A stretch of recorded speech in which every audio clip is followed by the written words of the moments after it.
আসসালামু আলাইকুম। সকলকে স্বাগত জানাচ্ছি। আমরা কমপ্লেক্স অ্যানালাইসিস এর একটি লেকচার সম্পূর্ণ করেছি ইতোমধ্যে। আমরা ২য় লেকচার এবং আমরা টপিক 4 এ চলে যেতে চাই। আমরা আজকে যেটা পড়ব সেটা হচ্ছে আপনার কন্ট্রোল ইন্টিগ্রাল। তো কন্ট্রোল ইন্টিগ্রাল পড়ব। আগে আমি আমাদের পূর্বের পড়ার সাথে একটু পরিচয় করাই দিতে চাই। আমরা যে এরকম ধরনের যখন একটা ইন্টিগ্রাল আমরা করতাম যে 2x কে আমরা যখন x এর সাপেক্ষে ইন্টিগ্রেশন করতাম, এরকম আপার লিমিট লোয়ার লিমিট বসাই দিতাম, এরকম একটা ব্যাপার পাইতাম। ওকে, ঠিক আছে। তো এই যে এটাকে আমি লিখছি কেস 1, তো এটাকে কেস 1 হিসেবে কল্পনা করেন। আহ, তো আমি আসলে যেটা ফিল করাতে চাই সেটা হচ্ছে আসলে এই যে যে আমাদের লোয়ার লিমিট 1 আর আপার লিমিট হচ্ছে 4। তো এখান থেকে এই যে এই চিত্রটা দেখেন কেস 1, এখানে একটা ব্যাপার দেখেন যে কেস 1 এর ক্ষেত্রে হচ্ছে আমি আসলে 1 থেকে 4 এ যেতে পারি একটা ওয়েতে, সেটা হচ্ছে কি এভাবে। ওইটা কি? এই যে এক্স অ্যাক্সিস বরাবর, জাস্ট এক্স অ্যাক্সিস বরাবর আমি যেতে পারি, তাই না? এখন আমি চাইলেই কিন্তু এরকম করতে পারতাম না। ব্যাপারটা দেখেন, ফিল করেন যে আমি চাইলেই এখান থেকে এরকম যাইতে পারতাম না। এরকম বাঁকা-ঠাকা যাইতে পারতাম না। কেন যাইতে পারতাম না? কারণ আমাদের ডোমেইন এরিয়াটা ওইটা ছিল না। ওকে। তো এটা একটা আমরা বলতে চাইলাম যে আসলে আমি লোয়ার লিমিট থেকে মানে আপার লিমিটে যেতে গেলে আমাকে এরকম একটা পথই ছিল যে আমি 1 থেকে 4 এর মধ্যে যেতে চাই, এই একটা পথই আছে। ওকে। আর এখন আমাদের কথা হচ্ছে তাহলে উম আমাদের এই যে এখন যেটা করব যে কমপ্লেক্স অ্যানালাইসিসে সেখানে ঘটনাটা কি ঘটে, তো সেটা বোঝানোর জন্য আমি আবার একটা দিয়েছি যে আসলে এরকম ধরেন আমাকে একটা ইন্টিগ্রাল দিয়ে দিল বা ইন্টিগ্রেশন করতে হবে। তো এখানে আমি কি করব? তো প্রথমে কোশ্চেন আসে আসলে লিমিটের ব্যাপারটা নিয়ে, যে লিমিট কি এখানে আসলে কি হবে, যে মানে এখানে ছিল 1 থেকে 4, এখন সবসময় যে 1 থেকে 4 হবে বা এরকম তো কিছু না। তো এখানে আমরা যেহেতু কমপ্লেক্স অ্যানালাইসিস নিয়ে ডিল করছি, সুতরাং এখানে কিন্তু চাইলে আপার লিমিট এবং লোয়ার লিমিট কমপ্লেক্স হতে পারে, আবার কখনো কখনো চাইলে কমপ্লেক্স বাদ দিয়ে অন্য কিছু হতে পারে, কোনো সমস্যা নেই। 1 4 1 5 এভাবে চলতে থাকতে পারে, সমস্যা নেই। বাট আমরা যেহেতু এখন কমপ্লেক্স অ্যানালাইসিস পড়তেছি, এই কারণে আমরা হচ্ছে ইন জেনারেল পড়ছি। তো আমরা যদি এখানে, এই কারণে আমি এখানে একটা প্রশ্ন ছুড়ে দিয়েছিলাম যে আসলে এই প্রশ্নটা থেকে আমরা কিছু কিছু ব্যাপার জানতে চাইবো, যে what about the upper and lower limit, অর্থাৎ আপার এবং লোয়ার লিমিটটা কি হবে, এই সম্পর্কটা আমরা জানতে চাই। তো আমরা আসলে মনে করে নিলাম যে এখানে আসলে আপার লিমিট এবং লোয়ার লিমিট হচ্ছে আপনার কমপ্লেক্স নাম্বার হবে, জাস্ট এতটুকু মনে করে নিলাম। হ্যাঁ, আচ্ছা। তাহলে আমি এরকম একটা এখন আবার দিলাম, এরকম একটা চ্যালেঞ্জ দিয়ে দিলাম যে আপনাকে এরকম একটা ব্যাপার দিলাম যে এটা হচ্ছে কেস 2, জাস্ট এই যে 2z, এটা হচ্ছে আমার f of z হিসেবে আমি কল্পনা করছি, আর কিছু না। আর এখানে আপার লিমিট এবং লোয়ার লিমিট আমি দিয়ে দিয়েছি। এটা হচ্ছে আমাদের কেস 2। বলছে এবার কি ঘটনা ঘটবে, যেমন কেস 1 এর ক্ষেত্রে আমরা 1 থেকে 4 এ যাইতে আমাকে একটাই পথ ছিল, তাই না? আচ্ছা, কিন্তু কেস 2 এর ক্ষেত্রে যেহেতু আমরা, আপনারা বুঝতে পারছেন বা আমি এর আগের আলোচনাতে বলেছি যে কেস 2 এর ক্ষেত্রে যে ব্যাপারটা সেটা হচ্ছে আমাদের এখানে আহ যেটা ঘটে সেটা হচ্ছে ধরেন এটা হচ্ছে আমাদের, আমি একটু দেখাতে চাই, এটা হচ্ছে আমাদের ধরেন আমাদের প্রবলেমে দেওয়া ছিল 1 প্লাস 2y এখানে। আচ্ছা, এখান থেকে এখানে আমি যেতে চাই, এটা হচ্ছে আমাদের ধরেন ফাইনাল পয়েন্ট। ওকে। তো এখন আমরা কত ভাবে যেতে পারি দেখেন তো, আপনার কাছে মনে হয় আমরা কিন্তু চাইলে এখান থেকে যেতে পারি এভাবে, আমি চাইলেই যে এভাবে বাঁকা টাকা যেতে পারি, কোনো সমস্যা নাই। চাইলে আমি এরকম সোজা আসতে পারি মাঝখান দিয়ে, কোনো সমস্যা নেই, আসতেই পারি। এখন আসতে পারবো কেন? কারণ হচ্ছে আমরা জানি যে এই প্লেন, পুরো প্লেনটাই হচ্ছে আমাদের ডোমেইন, এরকম বলছিলাম না আমরা? আচ্ছা, তাহলে ব্যাপারটা হচ্ছে এই যে কেস 2 তে এসে একটা ব্যাপার ঘটে গেল। কি ঘটলো, যে আমি আসলে যে কোনো ইচ্ছা বরাবর আমি যেতে পারি। তাহলে এই যে কেস 2 থেকে আমাদের একটা কন্ট্রোলের আইডিয়া আসে। কিরকম, যে এই যে আমরা আঁকা বাঁকা যা ইচ্ছা তা করতে পারছি, যা যেতে পারছি, এই যে ব্যাপারটা, এটাকে বলা হয় কন্ট্রোল। কি বলা হবে? একটা কন্ট্রোল বরাবর যাচ্ছি, এই যে একটা পথ, সেটা একটা কন্ট্রোল। এটাকে আমি একটা কন্ট্রোল দিতে পারি, এটার নাম C1। সাপোজ একটা পথ যেখানে আমি 1 প্লাস 2i থেকে 5 মাইনাস 3i তে যেতে পারি, এটা আরেকটা কন্ট্রোল হতে পারে, কন্ট্রোল 2। এটা হতে পারে আরেকটা কন্ট্রোল, কন্ট্রোল 3। অর্থাৎ পদ, এখন থেকে আমরা মনে করবো যে কন্ট্রোল মানে হচ্ছে একটা পদ, পদ বোঝাচ্ছে আপাতত, জাস্ট এটা রাফ ব্যবহার করছি। ওকে। আচ্ছা, এরকম আমরা এখন একটা এক্সাম্পল দিতে চাই। সাপোজ আমাকে এরকম একটা এক্সাম্পল শুরু দিয়েছে, আপনি এখন এই এক্সাম্পলটা করলে আরো বিস্তারিত বুঝতে পারবো আমরা। যে একটা এক্সাম্পল দিছে, বলে দিছে সাপোজ উই হ্যাভ এরকম একটা ফাংশন আছে, আছে আমাকে ক্যালকুলেট করতে বলছে কন্ট্রোল ইন্টিগ্রাল, যেখানে লিমিটটা আছে 0 to 1 plus i, 1 1 plus i, right? তো আমাকে এইটা আসলে বের করতে বলছে। দেখি তো আমরা এতটুকু বুঝতে পারছি কিনা। ওকে।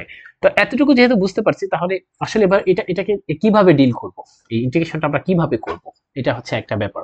তো আমরা আসলে যেভাবে করি সেটা হচ্ছে যে টেকনিক বা যে আদব কায়দা একে শিখাই, বা বলতে পারেন যে সভ্যতা একে আমরা শিখাতে চাই বা যেভাবে আমরা ডিল করতে চাই এই প্রবলেমটার সাথে, সেটা হচ্ছে আমাকে কোথা থেকে কোথায় যেতে হবে। বলছে 0 থেকে 1 প্লাস আইতে। তো আমরা কিন্তু সবাই 0 কোথায় হবে কমপ্লেক্সে এটা আমরা বলতে পারি, তাই না? কোথায় হবে এই ফিগারের কোথায় হবে আমরা বলতে পারবো না, 0টা কোথায় হবে।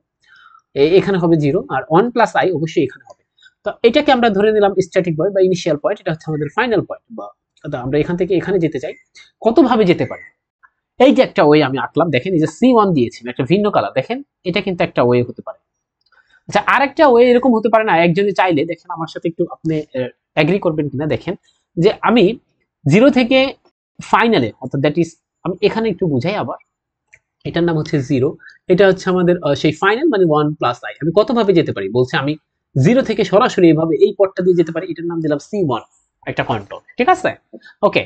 আচ্ছা, কেউ যদি বলে যে না আমি এইভাবে যাবো না, অনেক মানুষ আছে না পেঁচানোতে পছন্দ করে বেশি, তো ধরেন আমি আর একটা চিত্র আঁকতে চাই আবার তার জন্য। কেউ যদি চায়,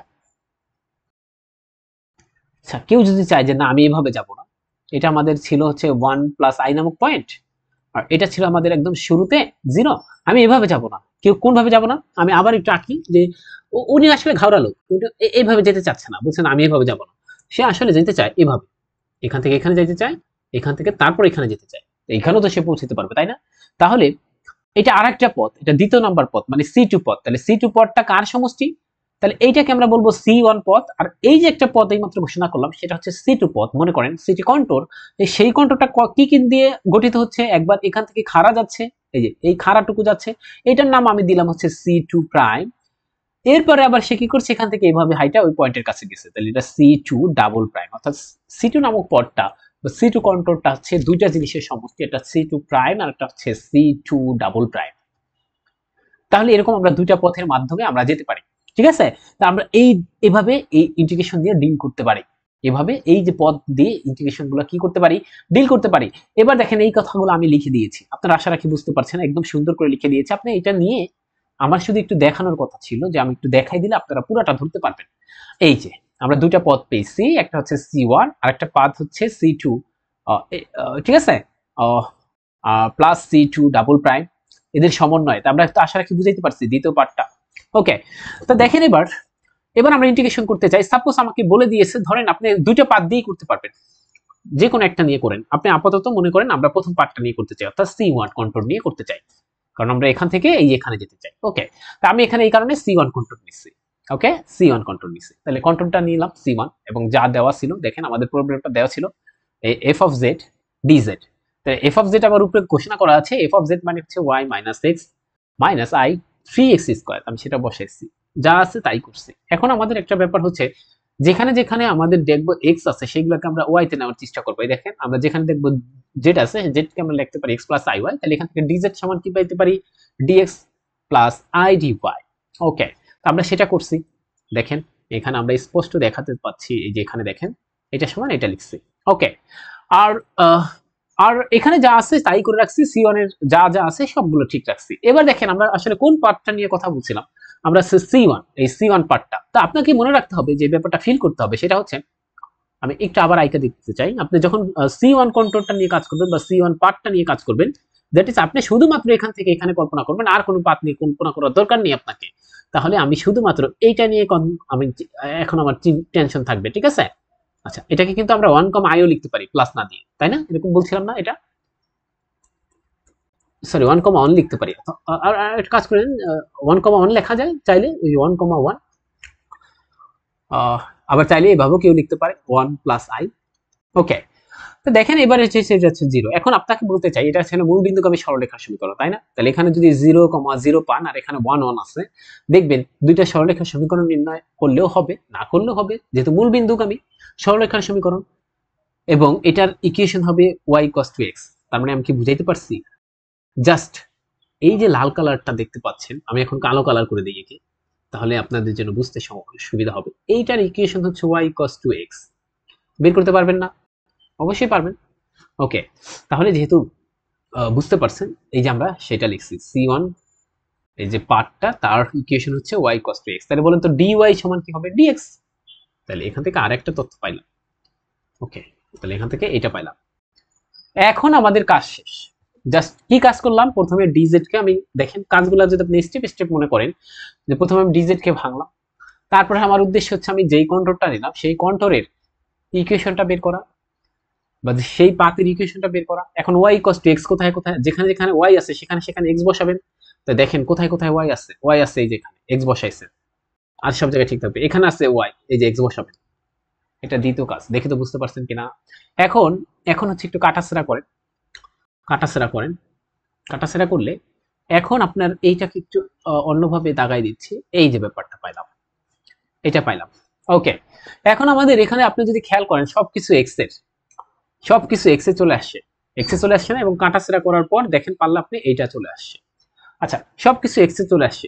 এখন এখান থেকে চিন্তা করেন ব্যাপারটা দেখেন, আমি যদি মনে করতাম এই পয়েন্টটা এই যেভাবে টাইনে নিয়ে আসতাম, তাহলে এখানে x এর, এখন যেহেতু x এর শুধুমাত্র আমরা শুধুমাত্র x এর লিমিটগুলো দেব, তাই না?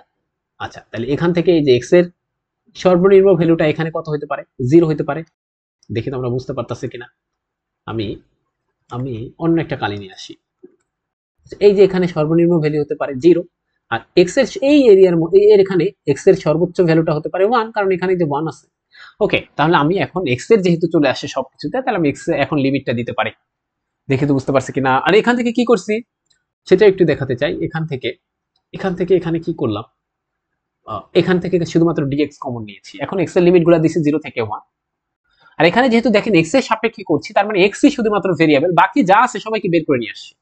তাহলে আমি বাকিগুলোকে বের করে নিয়ে আসেন, এই যে এখানে বের করে নিয়ে আসছি বাকিগুলাকে, বাকি থাকে যেটা সেটা। এখন ইন্টিগ্রেশন করে দেন, এটা ইন্টিগ্রেশন করলে পাচ্ছি এটা, দেখেন ঠিক আছে কিনা, এটা পাচ্ছি।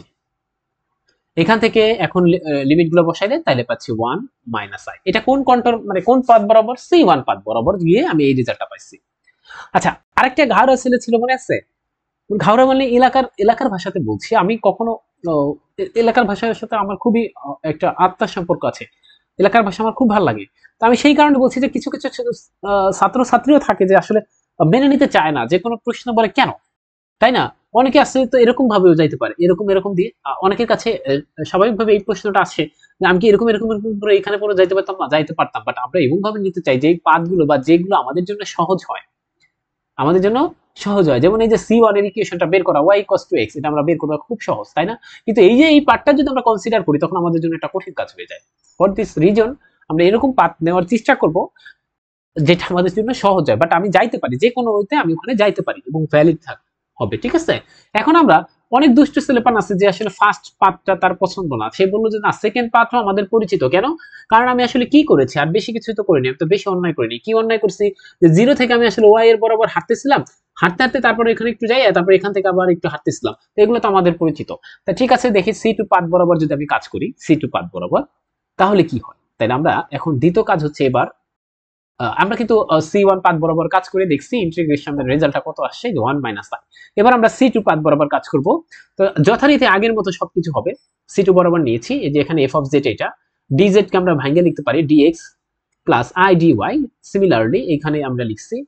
ওকে, এখন আমাদের যে সমস্যাটা, সেটা হচ্ছে আপনার এই c2, এই যে পাথ c2 কয়টা জিনিসের সমন্বয় ছিল জানো? c2 মানে সেকেন্ড পার্টটা ছিল হচ্ছে c2 prime plus c2 double prime. তো আমরা সেটা করতে চাই। আমি কি করতে চাই, এই যে c2 যে ব্যাপারটা ছিল, দেখেন আমি একটু লাল বক্স করে দিতে চাই। এই যে c2 ব্যাপারটা ছিল, এটাকে আমি দুইটা ব্যাপারে ভাগ করব। কেন? কারণ পুরো c2 ব্যাপারটা ছিল, যদি আপনি ফিল করেন, সেকেন্ড পার্টকে আমরা c2 বলছি, সেই c2টা সমান ছিল c2 prime plus c2 double prime. এটাকে আমি এখন ভেঙে দিচ্ছি, এই যে এরকম দেখেন, c2 prime c2 double prime, এটা এক নং, ঠিক আছে?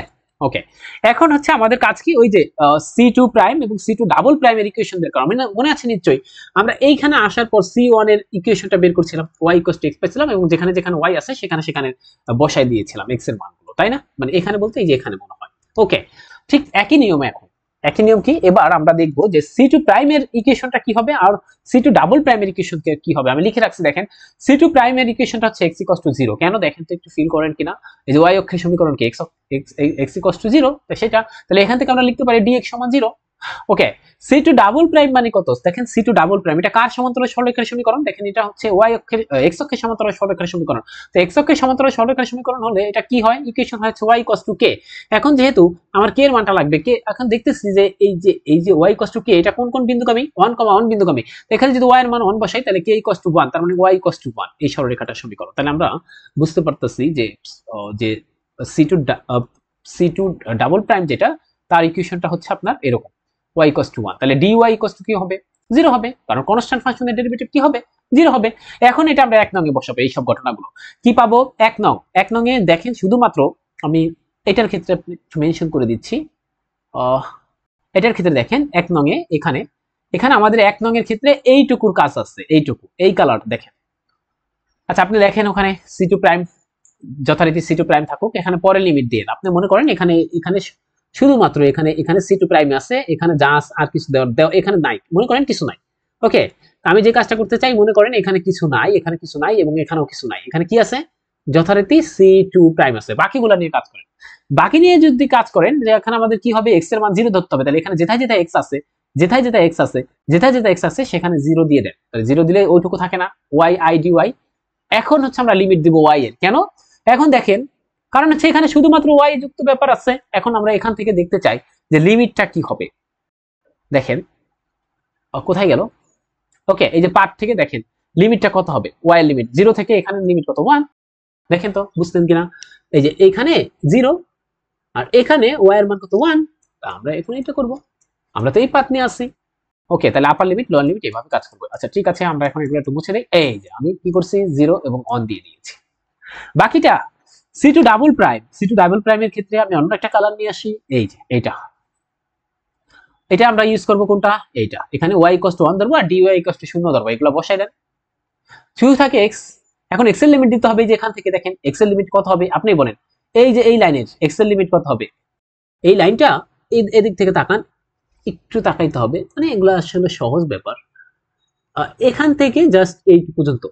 এখন বলেন এটা হবে না লোয়ার লিমিট, এটা হবে আপার লিমিট। আচ্ছা তাহলে এখানে x এর মান কত হবে? আর এখানে y এখানে x এর মান কত হবে? তাহলে 0 1। স্পষ্ট বোঝা যাচ্ছে। এখানে আমরা সেটা বসাবো। ওকে, 0 1। দেখেন তো বুঝতে পারছেন কিনা? আচ্ছা কখনো কখনো যেহেতু এখানে দেখেন কখনো কখনো এরকম লিখে দেওয়া ভালো যে আমরা আসলে y এর লিমিট বসাচ্ছি, এখানে আবার বসাই দিয়েছি যে x এর লিমিট বসাচ্ছি, এরকম লিখে দিলে ভালো। না বসালে সমস্যা হবে এরকম না, কারণ এখানে শুধুমাত্র x আছে। ওকে, এখন i হচ্ছে কনস্ট্যান্ট বের করে নিয়ে আসলাম, আর এই যে y dy থাকলে এরকম, বাকি ইন্টিগ্রেশন গুলো পারবেন এরকম। দেখতে পাচ্ছেন ইন্টারেস্টিং ব্যাপার যে ওই যে ঘাওরে ছাত্রটা ছিল তার জন্য হলেও আমরা ভালো কিছু পেলাম ঘাওরামি করার ফলেও। তো যদি দাগ থেকে ভালো কিছু পাওয়া যায় তবে সেই দাগই ভালো, এরকম একটা অ্যাড আছে রিন পাওয়ার হোয়াইটের। তো ওখানে বলা হয় যে দাগ থেকে যদি ভালো কিছু পাওয়া যায় তবে দাগই ভালো, ঝগড়া থেকে যদি ভালো কিছু পাওয়া যায় তো ঝগড়াই ভালো, অহংকার থেকে যদি ভালো কিছু পাওয়া যায়, কোন অহংকার? যেমন আমার বন্ধু পড়তেছে আমিও পড়বো, এই অহংকার, বাট অন্য অহংকার না যে আমার বন্ধু বিসিএস ক্যাডার হয়ে গেছে বাট আমি হই নাই, তার সাথে কথা বলা বাদ দিয়ে দেবো, এরকম না। এই অহংকার না, বরং পড়ার দিক থেকে অহংকার ভালো। তো যদি এরকম কিছু হয় তাহলে ভালো। তাই এই ঘাওড়া স্টুডেন্টের জন্য আমি একটা নতুন জিনিস পাইলাম। কি পাইলাম? আমরা এই যে কনক্লুশন নামে এই ব্যাপারটা দেখাইছি যে আমরা C1 পাত দিয়ে গেলাম, যে রেজাল্ট পাইছি C2 পাত দিয়ে যাওয়ার ফলে যে রেজাল্ট, সেই রেজাল্টটা এক না। কারণ দেখেন আপনি যদি খেয়াল করেন এখানে 1 মাইনাস i পাচ্ছি রেজাল্ট, আর এখানে পাচ্ছি আমি হচ্ছে 1 মাইনাস i, তার সামনে একটা হাফ আছে, তার মানে রেজাল্ট কিন্তু সেম না। তার মানে বুঝতে পারছেন এই যে আমরা ইন্টিগ্রেশনটা করছি, এই যে ইন্টিগ্রেশনটা করতে দিচ্ছে, ইন্টিগ্রেশনের রেজাল্ট আসলে কোন পাথ বরাবর যাচ্ছি তার উপর কিন্তু ডিপেন্ড করে, নাকি বুঝেন নাই? কোন পাথ বরাবর যাচ্ছি পাথ অনুসারে কিন্তু ভিন্ন হতে পারে। তো এটা হচ্ছে ঘাওড়া স্টুডেন্টের ফলে পাইছি। এখন সাধারণভাবে প্রশ্ন আসতে পারে না যে কখনো কি এরা ইকুয়াল হতে পারে? দেখি তো বুঝতে পারছেন কিনা সাধারণভাবে। তাহলে ঘাওড়া স্টুডেন্টকে একটা ধন্যবাদ দিই, সবাই আমরা হাততালি দিই। ওকে, তাহলে এবার একটু ফিল করেন যে আপনার প্রশ্ন পরবর্তীতে কি আসতে পারে যে কখনো কি এরা আসলে ইকুয়াল হতে পারে। এই যে আমি সেই প্রশ্নটা আমি নিজে করেছিলাম, আমি যখন এই নোটটা করতেছিলাম। তো এই যে আমি বলছিলাম কোশ্চেনটা এরকম যে তারা কি আসলে ইকুয়াল হতে পারে? আমি বলছি ইয়েস পারে। কখন পারে? এই যে ফাংশন বলছিলাম এফজেড, এই যে এফজেড এরা যদি কন্টিনিউয়াস হয় ইন দ্য ডোমেন, নির্দিষ্ট ওই ডোমেনের মধ্যে যদি এরা কন্টিনিউয়াস হয় তাহলে এরা সমান হতে পারে। কে বুঝে নাই? তাহলে এবার এটার একটা ব্যাখ্যা করেছি এখানে। মনে করেন যে আমাদের একটা রিজিয়ন আছে, রিজিয়ন বলতে আমাদের একটা এরিয়া আছে, সাপোজ মনে করেন সেই এরিয়াটা হচ্ছে, আমি এই কালি দিয়ে বলছিলাম, এই কালির নাম আমি জানি না, এই কালি, এই যে একটা বৃত্তের মতো আঁকছি ঘোড়ার ডিম, এটা হচ্ছে আমাদের সেই রিজিয়ন। তো এই রিজিয়নে যদি এই যে সাপোজ এফ অফ জেড নামক একটা ফাংশন কন্টিনিউয়াস হয়, এবং আমরা যদি এখন ধরেন সাপোজ এটা হচ্ছে ইনিশিয়াল পয়েন্ট, এটা হচ্ছে ফাইনাল পয়েন্ট, এখন এখানে যাইতে যে কোনো পাথ বরাবর যায় কিনা কেন, বা যে কোনো কন্ট্রোল বরাবর যায় না কেন, C1 C2 C3 বা আরো যদি হোক, এটা যদি কন্টিনিউয়াস হয় এই রিজিয়নের মধ্যে, তখন বলছে আমি যে কোনো পাথ দিয়ে যাই না কেন রেজাল্ট সেম থাকবে। দেখি তো আমরা বুঝতে পারছি কিনা। তাহলে আমাদের কনক্লুশন কি, ওই বেদব স্টুডেন্ট আমাদেরকে শিখাইলো যে প্রথমে এই বেদব স্টুডেন্ট আমাদের শিখাইছে হচ্ছে তাদের রেজাল্ট সমান হয়নি। তার মানে এখান থেকে কিন্তু আমি একটা ব্যাপার বুঝতে পারতেছি, যে কি বুঝতে পারতেছি, এই যে এফ অফ জেড ছিল, এফ অফ জেড মানে কি y minus x minus I 3x square, এটা কিন্তু কন্টিনিউয়াস না, কারণ কন্টিনিউয়াস হলে কি হইতো, রেজাল্ট সমান হইতো। এটা একটু বুঝতে হবে। তাহলে বেদব স্টুডেন্ট কি শিখাইলো, অনেক কিছু শিখাইলো, যে পাথ ভিন্ন হলে কন্টিনিউয়াস যদি না হয় ফাংশন ওই রিজনের মধ্যে বা ওই ডোমেনের মধ্যে, তখন হচ্ছে রেজাল্ট সমান হয় না। এছাড়া সমান হতে পারে যদি এই যে এফ জেড ওই ফাংশনটা কন্টিনিউয়াস হয়। কোথায়? ইন দ্য ডোমেনের মধ্যে। দেখি তো কথা বুঝতে পারছি কিনা। ওকে, আমরা এখন এটা যাচ্ছি, একটা একটা ব্যাপার যাচ্ছি, আর একটা এক্সাম্পল দিতে চাচ্ছি এবং দেখাতে চাচ্ছি যে আসলে কন্টিনিউয়াস ফাংশন যদি আমি নেই, তখন যে কোনো পাথ বরাবর নেই সেটা রেজাল্ট সেম দিবে। তো একই নিয়ম, একই সবকিছু, তারপরে শুধুমাত্র আমি একটু বলে যাব, ঠিক আছে? আচ্ছা, আমরা একটা এফ জেডটা এরকম দিছি, এবারও আমাদের একই নিয়ম। এই যে এই এক্সাম্পলটাই জাস্ট আমি বলতে চাচ্ছি, এই এক্সাম্পলটাই কোন এক্সাম্পল, এই যে একই কথা, শুধুমাত্র এবার এফ জেডটা কি বলছি, এফ জেডটা কি হবে, শুধুমাত্র এফ জেডটা কি হবে, চেঞ্জ হয়েছে, আর সবকিছু এক। আপনাকে কিন্তু এটা আইকা নিতে হবে, এই কন্ট্রোল এগুলো কিন্তু আইকা নিতে হবে। আচ্ছা, সবকিছু এক, শুধুমাত্র এবার এফ জেডটা চেঞ্জ হয়েছে। এখন আমার কথা হচ্ছে, আমি একটু চালাকি করে আগে কন্টিনিউটি চেকটা করতে চাই। কন্টিনিউটি চেকটা আমি আগে কি করতে চাই তা আমরা কি কোন একটা ফাংশন কন্টিনিউয়াস কিনা সেটার জন্য আমরা কশি রাইমান ইউজ করতে পারি, কারণ আমরা বলছিলাম না কশি রাইমান CR7 ইকুয়েশন, সেটা দিয়ে আসলে ডিফারেন্সিবিলিটি চেক করা যেতে পারে যে প্রত্যেক পয়েন্ট ডিফারেন্সিবল হয় কিনা। তা ডিফারেন্সিবল হলে সেটা তো কন্টিনিউয়াস হওয়া লাগবে। তাহলে যদি কোনো একটা ইকুয়েশন আপনার CR7 কে স্যাটিসফাই করে, তখন আমরা বলে দিতে পারবো না যে ওই ফাংশনটা, ইকুয়েশন বলতে আমি বলতে চাচ্ছি যে যদি কোনো ফাংশন CR7 কে স্যাটিসফাই করে যে কন্ডিশনগুলো CR7, তাহলে আমরা বলতে পারবো সেই ফাংশনটা কন্টিনিউয়াস কিনা। ঠিক আছে? তাহলে আমি এই কারণে এখন আমি সেই কাজটা করতে চাই। তাই CR7 কে ভোলা যাবে না, কশি রাইমান কে ভোলা যাবে না, কারণ এ আমাদের জন্য একটা বড় উপকার করেছে। আচ্ছা, তাহলে আমি এখানে দেখতে পাচ্ছেন ইউ কে আমি কি বলছিলাম জানো, ইউ কি জানো, যে ইউ হবে একটা ব্যাপার, এই যে ইউ হবে এটা আর বি হবে এটা। কেন? এই যে এখান থেকে দেখেন জেড স্কয়ার কে ভাঙলাম আমরা এরকম ব্যাপার পাই, তাই কিনা? আমরা অনেকবার করাইছি। ওকে, এখন ইউ কে পার্শিয়ালি ডেরিভেটিভ করেন x এর সাপেক্ষে 2x পাবেন, ইউ কে পার্শিয়ালি ডেরিভেটিভ করেন y এর সাপেক্ষে তখন -2y পাবেন, v কে করেন x এর সাপেক্ষে 2y পাবেন, v কে y এর সাপেক্ষে করেন 2x পাবেন। এখন দেখেন আমরা এই কন্ডিশনগুলো দেখলাম যে সত্য হচ্ছে, এই কন্ডিশনগুলো দেখলাম সত্য হচ্ছে, এখানে সত্য হচ্ছে এবং এটা সত্য হচ্ছে। সুতরাং আমরা কি বলতে পারি, এটা কন্টিনিউয়াস হয়ে যাবে, তাই না? কশি রাইমান ইকুয়েশনকে স্যাটিসফাই করেছে, তার মানে এই ফাংশনটা কি হবে, কন্টিনিউয়াস হবে।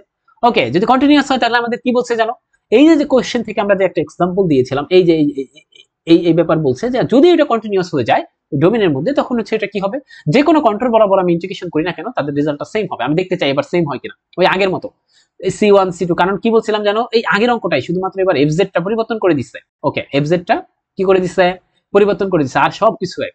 এবার সেই এক রকম দিয়ে যদি অঙ্কটা করি, এই যে C1 কন্ট্রোল C2 কে আমি আবার দুইটা ভাগে ভাগ করছি, সব মিলাই যদি করি, দেখেন রেজাল্টটা এখানে এসে দেখবেন, আপনারা তো এটা পারবেন এখন নিশ্চয়ই, একদম আগের মতো নিয়ম। এটা পাচ্ছেন এটা এবং এটা পাচ্ছেন এটা, কেন পাচ্ছেন, কারণ হচ্ছে ওটা কন্টিনিউয়াস ছিল এবং যে কোনো কন্ট্রোল বরাবর যান না কেন তাদের রেজাল্টটা সেম আসবে। কোনো প্রশ্ন? ওকে, এবার একটা শর্টকাট শিখতে চাই। আপনি বলতেই পারেন স্বাভাবিকভাবে যে এত বড় অঙ্ক কি আসবে নাকি, এত বড় অঙ্ক কি আসবে, এটা একটা এমসিকিউ হলো। হ্যাঁ, একটা শর্টকাট আছে, এই কারণে আমরা শর্টকাটটা শিখতে চাই। ওকে, তো শর্টকাটটা কি, শর্টকাটটা হচ্ছে এরকম, দেখেন এই যে শর্টকাট, এটা লিখে দিচ্ছি, এটা মনে রাখবেন।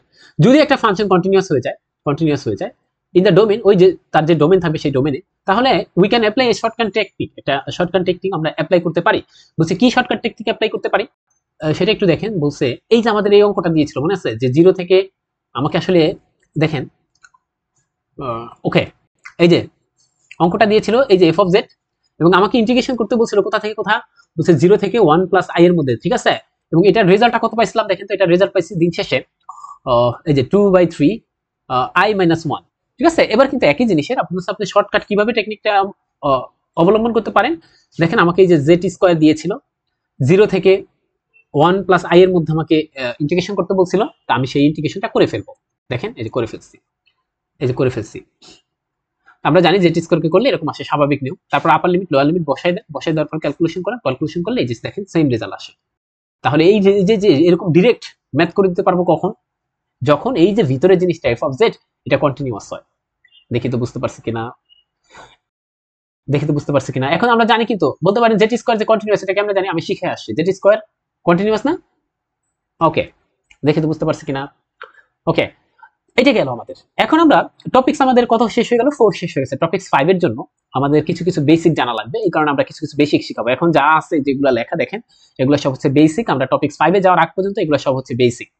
আমরা কি বুঝাইতে পারছি যে টপিকস 5 এর আগ পর্যন্ত এগুলো কি বেসিক। ওকে, তো আমরা একটু যেতে চাই, বেসিক গুলো একটু শিখতে চাই। তা বেসিক শেখা তো ভালো। বলছে মাল্টিপল ভ্যালুড ফাংশন, এরকম একটা কথা আছে, ব্যাপারটা আগে শিখে নেন। আমরা একটু একটু একটু আমাদের মেধাকে খাটাতে চাই। আসলে মাল্টিপল ভ্যালুড ফাংশন এটা আবার কি কথা, মানে আপনি নাম থেকে বুঝতে পারেন না।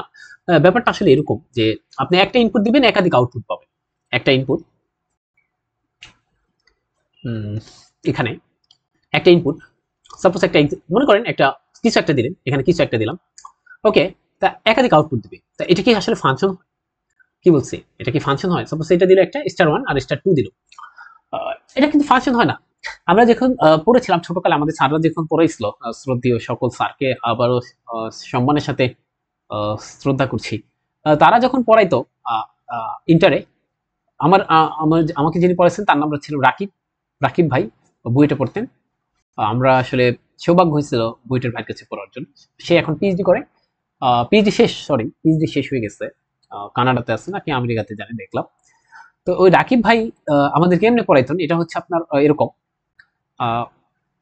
এটা হচ্ছে মা, না না এটা হচ্ছে সন্তান, আর এটা হচ্ছে মা।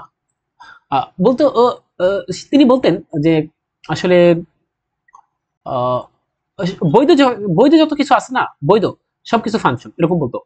বৈধ যত কিছু আছে। তো ব্যাপারটা হচ্ছে এই যে একটা বাচ্চা ছিল, মানে সন্তান ছিল, এই বাচ্চার দাবিদার কে কে দেখেন তো। এই বাচ্চার দাবিদার হচ্ছে এই যে x2 স্টারও x1 স্টারও। তো এরকম তো হতে পারে না, একটা বাচ্চার দুটা মা হতে পারে না, তার মানে এটা বৈধ না। তখন আমাদের কি এমনি পড়াইতো যে এটা ফাংশন না। তা আমি যে বলতেছি মাল্টিপল ভ্যালুড ফাংশন, আর এইমাত্র বললাম যে একটা ভ্যালু ইনপুট দিলে একাধিক আউটপুট পাওয়া গেলে তখন ওটাকে মাল্টিপল ভ্যালুড ফাংশন বলা হয়।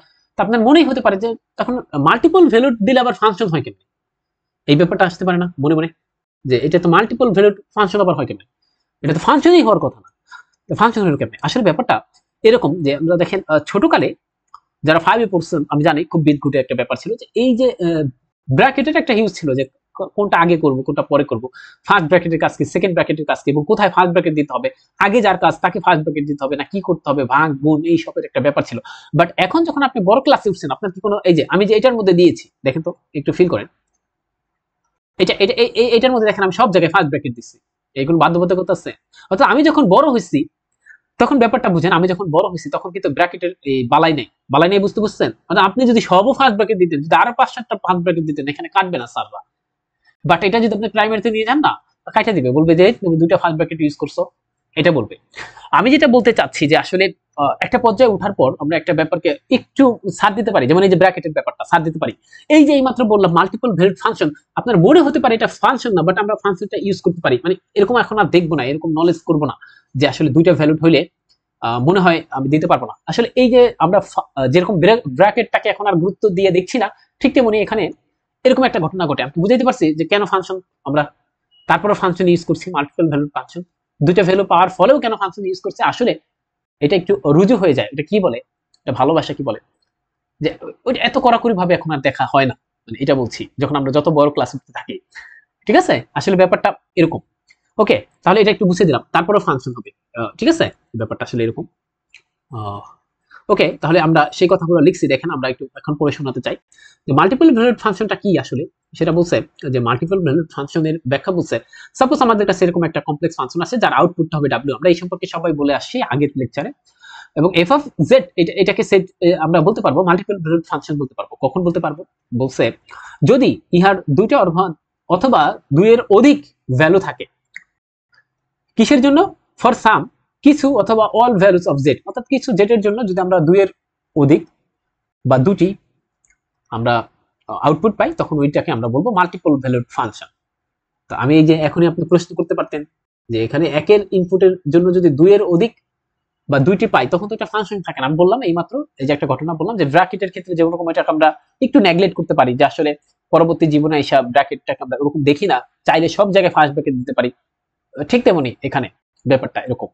ওকে, তাহলে এখন আমরা এক্সাম্পল দিতে চাই, একটা এক্সাম্পল দিতে চাই। দেখেন এই যে এক্সাম্পল গুলো একটু দেখেন, খেয়াল করেন এক্সাম্পল।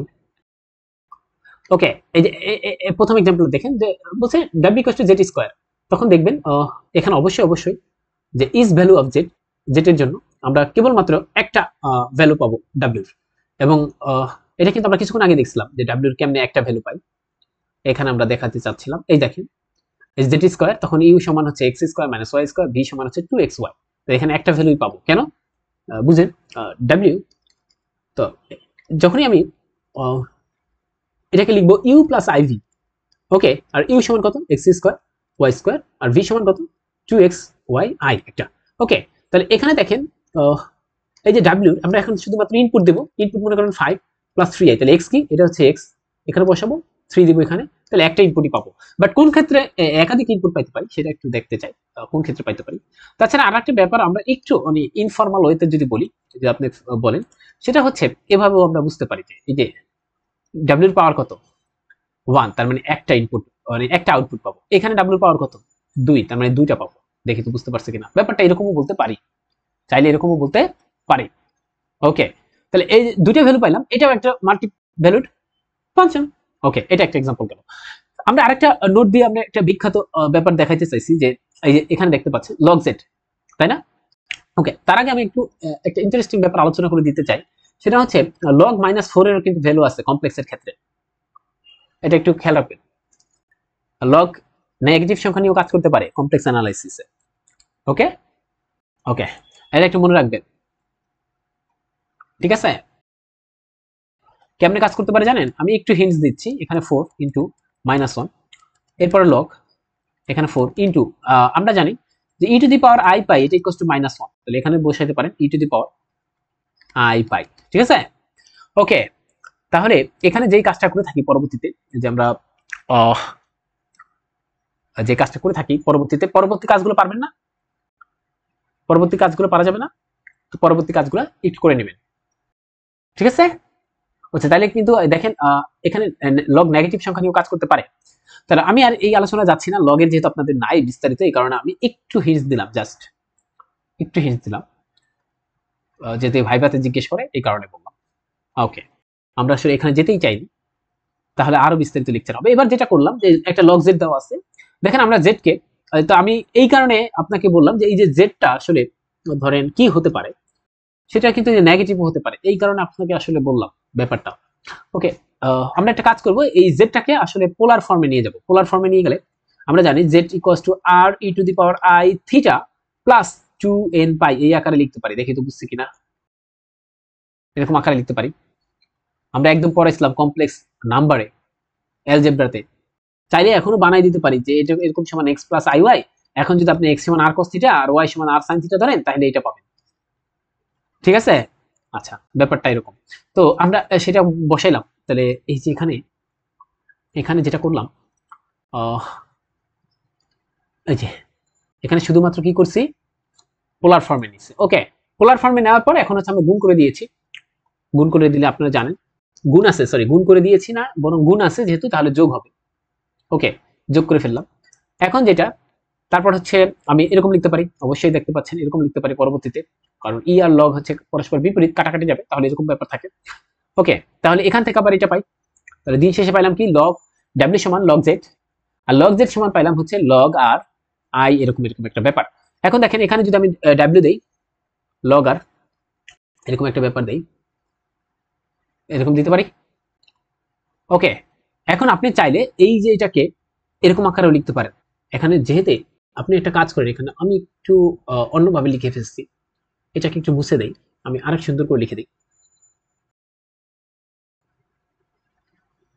আচ্ছা, আমরা এই পরের লাইনটা একটু সবসময় মনে রাখবো। এই যে এই দুটাকে একসাথে আমরা লিখতে পারি একটা ব্যাপার দ্বারা, যে লগ ক্যাপিটাল লগ, এখানে যেন কি ছিল সেটাই লিখি, কি ছিল যেন দেখে নয়, ক্যাপিটাল লগ জেড, না না না, হুম, ওকে, তাহলে ওইটা একটু লিখি, একটু এখানে একটা কাজ করেন, ক্যাপিটাল লগ জেড লেখেন। তাহলে ক্যাপিটাল লগ হয় আর ক্যাপিটাল লগ জেড, এই যে ক্যাপিটাল এল দিছে, ওকে, এটা সমান আসলে কিছুই না, এটা হচ্ছে log r plus i theta. দেখি তো বুঝতে পারছি কিনা। তাহলে এখানে দেখেন, আপনি যদি জেড এর একটা ইনপুট দিবেন, এখানে অনেকগুলো আউটপুট পাইতে পারেন ডাব্লিউ। কেন? কারণ এই এন এর উপর নির্ভর করে, এন এর মান একাধিক হতে পারে না। তাহলে এই যে দেখেন লগ জেড কিন্তু একটা মাল্টিপল ভ্যালুড ফাংশন। দেখি তো বুঝাইতে পারছি কিনা। অর্থাৎ এন এর ভ্যালুর উপর নির্ভর করে কতগুলা ভ্যালু পেতে যাচ্ছেন। লগ জেড ধরেন দিছে নো, সাপোজ মনে করেন নন, বাট এখানে এন এর ভ্যালু যদি 1 দেন তখন একটা পাবেন, এন এর ভ্যালু 2 দিলে আরেকটা পাবেন, এন এর ভ্যালু 3 দিলে আরেকটা পাবেন, এরকম চলতে থাকবে। তাহলে এটা কি মাল্টিপল ভ্যালুড ফাংশন। তাহলে লগ জেড একটা মাল্টিপল ভ্যালুড ফাংশন। আমরা কি বুঝাইতে পারছি? তাহলে এটা গেল, আমরা মাল্টিপল ভ্যালুড ফাংশনটা গেল। এরপর আমরা যেটা শিখবো সেটা হচ্ছে সিঙ্গুলারিটিস। তো সিঙ্গুলারিটিস ব্যাপারটা কি, তো আমরা একটু লিখে রাখছি। দেখেন আমরা ডেফিনেশন অফ সিঙ্গুলারিটিস এটা একটু পড়তে চাই। বলছে একটা function F of Z is analytic. আমরা কিন্তু অ্যানালাইটিক সম্পর্কে পড়ে আসছি, যে কোনো একটা ফাংশন একটা পয়েন্টে অ্যানালাইটিক হবে যখন ওই পয়েন্টকে ঘিরে আমরা একটা নেইবারহুড দিব, ওই নেইবারহুডের প্রত্যেকটা পয়েন্টে ফাংশনটা ডিফারেন্সিয়েবল হতে হবে। ওকে, তাহলে একটা ফাংশন যদি অ্যানালাইটিক হয়ে যায় কোথায়? At all of bounded domain. ধরেন আচ্ছা, বাউন্ডেড ডোমেইন দেখে আমি পড়ে শোনাই, এখানে কিছু একটা ব্যাপার আছে। আচ্ছা, মনে করেন সাপোজ, ওকে,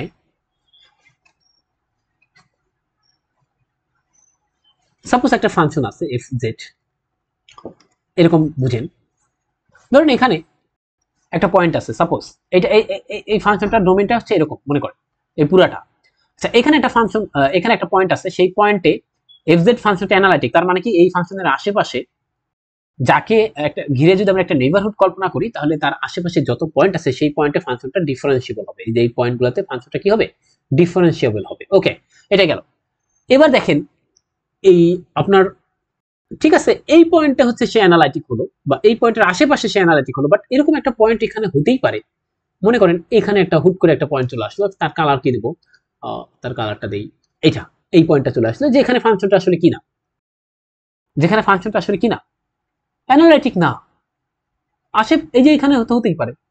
ওকে, তাহলে এই যেই পয়েন্টে ফাংশনটা অ্যানালাইটিক না, সেই পয়েন্টটাকে বলা হবে সিঙ্গুলার পয়েন্ট বা সিঙ্গুলারিটিস। দেখি তো বুঝতে পারছি কিনা। তাহলে এই কথাটাই আমি বুঝাইছি, আমি এখন যদি ডেফিনেশন পড়েন তাহলে বুঝতে পারবেন। কি বলছি? If a function F of Z is analytic at all points, সবখানে হচ্ছে সেই ফাংশনটা অ্যানালাইটিক, বাট এরকম একটা পয়েন্ট যদি আমরা পেয়ে যাই, এই যে এখানে বলছে except at some finite number of points, এরকম কিছু পয়েন্ট যদি আমরা পেয়ে যাই যেখানে ফাংশনটা আসলে অ্যানালাইটিক না, কিন্তু সব জায়গায় আর বাকি সব জায়গায় অ্যানালাইটিক, তাহলে বলছে ওই যে এক্সেপশনাল পয়েন্টগুলো আছে সেই পয়েন্টগুলোকে বলা হবে হচ্ছে আপনার সিঙ্গুলার পয়েন্ট অথবা সিঙ্গুলারিটিস। অর্থাৎ যেখানে ফাংশনটা আসলে কাজ করবে না, মনে করেন এখন আমরা বলতেছি কাজ করবে না সেটা। তো এই সিঙ্গুলারিটিস অনেকটা আমাদের ওই যে ডোমেইন আছে না, ওটার মতো, সহজ কথা। দেখি তো বুঝতে পারছি কিনা। যেখানে ফাংশনটা অ্যানালাইটিক না, ওকে, অ্যানালাইটিক না মানে কি আসলে ডিফারেন্সিবল না। আচ্ছা, তাহলে আসলে অ্যানালাইটিক কিনা সিঙ্গুলার পয়েন্টগুলো, সরি, সিঙ্গুলার পয়েন্টগুলো বের করার জন্য একটা টেকনিক আছে, সেটা হচ্ছে এই যে যদি এরকম আকারে থাকে, দেখেন এরকম, এটার মনে করেন আমরা এখন সিঙ্গুলার পয়েন্ট বের করতে চাই, এটার এটার সিঙ্গুলার পয়েন্ট বের করতে বলছে, দেখেন ফাইন সিঙ্গুলার পয়েন্ট, তখন সিঙ্গুলার পয়েন্টগুলো বের করবেন। আসলে যেখানের জন্য এই এফ অফ জেডটা মনে করেন টাচ করবে না, সেখানে আসলে ফাংশনটা কি না, অ্যানালাইটিক না। তাহলে আমরা এই নিচের পার্টগুলোকে জিরো ধরে বাকিগুলো ক্যালকুলেশন করে দিলে আমরা সিঙ্গুলার পয়েন্টগুলো পাই যাবো। দেখি তো বুঝতে পারছি কিনা। ওকে, তাহলে ব্যাপারটা আসলে ইন্টারেস্টিং না? ওকে, আচ্ছা, এটা গেল। আচ্ছা, তাহলে এই পয়েন্টগুলোতে বসায় দেখেন এই ফাংশনটা অনেকটা ডোমেইনের মতো না? তাহলে এইভাবে মনে রাখবেন। আর সিঙ্গুলারিটিস তো বললাম ডেফিনিশন, সুন্দর ডেফিনিশন এইভাবে। আচ্ছা, এবার সিঙ্গুলারিটিস দুই ধরনের হতে পারে, একটা হচ্ছে আইসোলেটেড সিঙ্গুলারিটি আর একটা হচ্ছে নন আইসোলেটেড সিঙ্গুলারিটি। তো এখানে একটা ব্যাপার আছে, এটা খুব ইম্পর্টেন্ট বা ইন্টারেস্টিং একটা ব্যাপার, আইসোলেটেড আর একটা হচ্ছে নন আইসোলেটেড সিঙ্গুলার পয়েন্ট। নন আইসোলেটেড সিঙ্গুলারিটিও বলা হয় বা নন আইসোলেটেড সিঙ্গুলার পয়েন্ট বলি কখনো কখনো, কিন্তু আসলে বলবেন হচ্ছে নন আইসোলেটেড সিঙ্গুলারিটি, আর এটা হচ্ছে আইসোলেটেড সিঙ্গুলারিটি। এখন আমরা কিন্তু এই শব্দটার সাথে খুব পরিচিত, তাই না? আইসোলেশন শব্দটা শুনছেন না? একা করে দেওয়া একটা মানুষকে। করোনার সময় চিনতে পারছে না সবাই সবাইকে, পৃথিবীর কেউ কারোর সাথে থাকতে চায় না, যত কাছের বন্ধু তার জন্য কলিজাপুরে হয়েছে ছাই এরকম গান আছে, হয়েছে আঙ্গার এরকম গান আছে, বাট ওই সময় কিন্তু ছিল না কেউ। দেখেছি কারো একটু হাসি কাশি সর্দি হয়েছে, তাকে আইসোলেশন করে দিয়েছে। এবং আমাদের একটি গর্বের ব্যাপার হচ্ছে, যদিও আসলে এটা নিয়ে গর্ব করা উচিত না রোগ শোক নিয়ে, সেটা হচ্ছে যে আপনার এই যে আইসোলেটেড ব্যাপারটা আমরা বলতে পারি যে আমাদের সাবজেক্ট থেকে নেওয়া হচ্ছে, তাই কিনা? এরকম একটা মানে ফিল করতে পারি। আমরা তো আসলে অনেক গর্ব করতে পছন্দ করি যে আমারটা সেরা, আমার বিশ্ববিদ্যালয় সেরা, প্রাইভেট বিশ্ববিদ্যালয় কোনো সেরাই না, এরকম আমরা বলে দিতে পারি। কিন্তু আসলে প্রাইভেট বিশ্ববিদ্যালয় সেরা বাংলাদেশে, এটা মেনে নিতে হবে। যাই হোক, তাহলে আইসোলেশন ব্যাপারটা আসলে এরকম যে আসলে জাস্ট একটা সিঙ্গুলার পয়েন্ট থাকবে, আশেপাশে আর কেউ থাকবে না। তবে আশেপাশে ধরতে যাই আবার ধরেন না যে আপনার, ধরেন আপনাকে আইসোলেশন করছে, কি করছে? আপনার ঘরের একটা রুমের মধ্যে আইসোলেশন করছে, তাই কিনা? মানে ওই রুমে আর কেউ নাই, বাট এরকম ধরেন না যে আপনার আসলে পৃথিবীতে আর কেউ নাই, আপনি একাই আছেন, এরকম না। আবার বলছি ওই রুমে আর কেউ থাকবে না, এই ব্যাপারটা বুঝছেন? মানে আশেপাশে আর কেউ থাকবে না, বাট আপনাদের ওই কিন্তু আপনাদের পুরো ঘরের মধ্যে আছেন, দেখেন ঘরে আরো মানুষ আছে, তারা কিন্তু আইসোলেশনে নাই, কারণ তারা তাদের সাথে থাকতে পারে। আইসোলেশন ব্যাপারটা আসলে এরকম, আইসোলেটেড সিঙ্গুলারিটি আসলে এরকম যে এই যে যেখানে বলছি তার আশেপাশে যেন আর কেউ না থাকে, মানে আর কোনো সিঙ্গুলার পয়েন্ট না থাকে। আমরা এক্সাম্পল দেখলে বুঝতে পারবো। ওকে, আমরা এটা মুছে ফেলি। ওকে, গল্পের ছলে পড়লাম। আচ্ছা, এরপরে আবার আইসোলেটেড সিঙ্গুলারিটিকে আমরা বিভিন্ন ভাগে ভাগ করতে পারি, এগুলো আমরা দেখব। তবে আমরা এখন এখানে আবার পরে আসবো, আমরা এখন আইসোলেটেড সিঙ্গুলারিটি চলে যেতে চাই। সাপোজ আমরা একটা পয়েন্ট ধরলাম z naught, z not is a singular point of analytic function. একটা অ্যানালাইটিক ফাংশনের জেড নট কি? Singular point. ওকে, তাহলে এফ জেড কি হবে? এফ জেড অ্যানালাইটিক হবে, কি হবে? অ্যানালাইটিক হবে সব জায়গায়। কোথায় হবে না? শুধুমাত্র এই যে জেড নটের আশেপাশে হবে না। কারণ কি? এটা তো আসলে বলছি যে সিঙ্গুলার পয়েন্ট, তাহলে সেখানে অ্যানালাইটিক হবে না। দেন এই জেড নট কে ইজ কল্ড আইসোলেটেড সিঙ্গুলারিটি, এটা আমরা বলতে পারবো। আমি কি ইন সাম দেখি তো আবার একটু বলি, if z is analytic at each point in some neighborhood of z। ওকে ওকে, আচ্ছা বুঝতে পারছি। এখন ব্যাপারটা দেখেন, আমি যে কথাটা বলছিলাম, এই যে জেড নট, সাপোজ এই পয়েন্টটার নাম দিছি আমি জেড নট, কি বলছি যে এই পয়েন্টের আশেপাশে যদি আমি একটা নেইবারহুড আঁকি, সেখানে যদি দেখি ফাংশনটা আবার কি অ্যানালাইটিক, বুঝেন? অ্যানালাইটিক, অর্থাৎ এখানে আর কোনো সমস্যা নাই, তাহলে এই ধরনের সিঙ্গুলার পয়েন্ট, এটাকে কিন্তু বলছি সিঙ্গুলার পয়েন্ট। এটাতে সমস্যা, কিন্তু এর আশেপাশে যদি ফাংশনটা অ্যানালাইটিক হয়, অ্যানালাইটিক কিন্তু ভদ্র ফাংশন। অ্যানালাইটিক মানে কি? এখন থেকে নাম বুঝবেন, অ্যানালাইটিক মানে ভদ্র ফাংশন, অর্থাৎ যে ডিফারেন্সিয়েবল হবে এবং কন্টিনিউয়াস হবে। তার মানে যখন বলবো আমি সিঙ্গুলারিটি, সেখানে আসলে ডিফারেন্সিয়েবল হবে না এবং কন্টিনিউয়াস হবে না। তার মানে আপনাকে বুঝতে হবে এই জেড নট পয়েন্টে হবে না, কিন্তু জেড নটের আশেপাশে যারা আছে, যে এরকম একটা নেইবারহুড, আশেপাশে সবাই যদি অ্যানালাইটিক হয়, তাহলে দেখেন আমি কি বলছিলাম, এই ঘরের একটা ঘর হিসেবে কিন্তু কল্পনা করেন এই নেইবারহুডটাকে, এই ঘরের শুধুমাত্র একজন ব্যক্তি আছে যে সিঙ্গুলারে আছে, সিঙ্গুলার, আর বাকি সবাই অ্যানালাইটিক। তখন এই ধরনের পয়েন্টকে আমরা বলবো হচ্ছে আইসোলেটেড সিঙ্গুলারিটি। এই কথাই বলছে, যেমন z not is a singular point of analytical function f z. F z is analytic at each point, প্রত্যেকটা পয়েন্টে, in some neighbourhood of z nought, অর্থাৎ জেড নট কে ঘিরে যদি আমি একটা নেইবারহুড দেই বা কিছু নেইবারহুড আমরা আঁকি, সেখানের প্রত্যেকটা পয়েন্টে FZ analytic, but Z zero হচ্ছে সিঙ্গুলার। তখন এই ধরনের সিঙ্গুলার মানে সবাই ভদ্র, এখানে অ্যানালাইটিক মানে সবাই ভদ্র, বাট এখানে একটা অভদ্র পড়ে গেছে, সেটা হচ্ছে জেড জিরো। সেই জেড জিরো কে বলবো আইসোলেটেড সিঙ্গুলারিটি। আইসোলেটেড কেন? কারণ একা অভদ্র এখানে। কিন্তু যদি দেখে অনেকগুলো অভদ্র থাকে, তখন ওটাকে বলা হবে কি?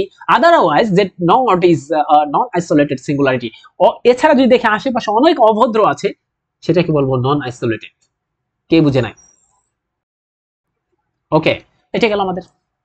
এবার একটা এক্সাম্পল দিলে তাহলে আরো ক্লিয়ার হবে।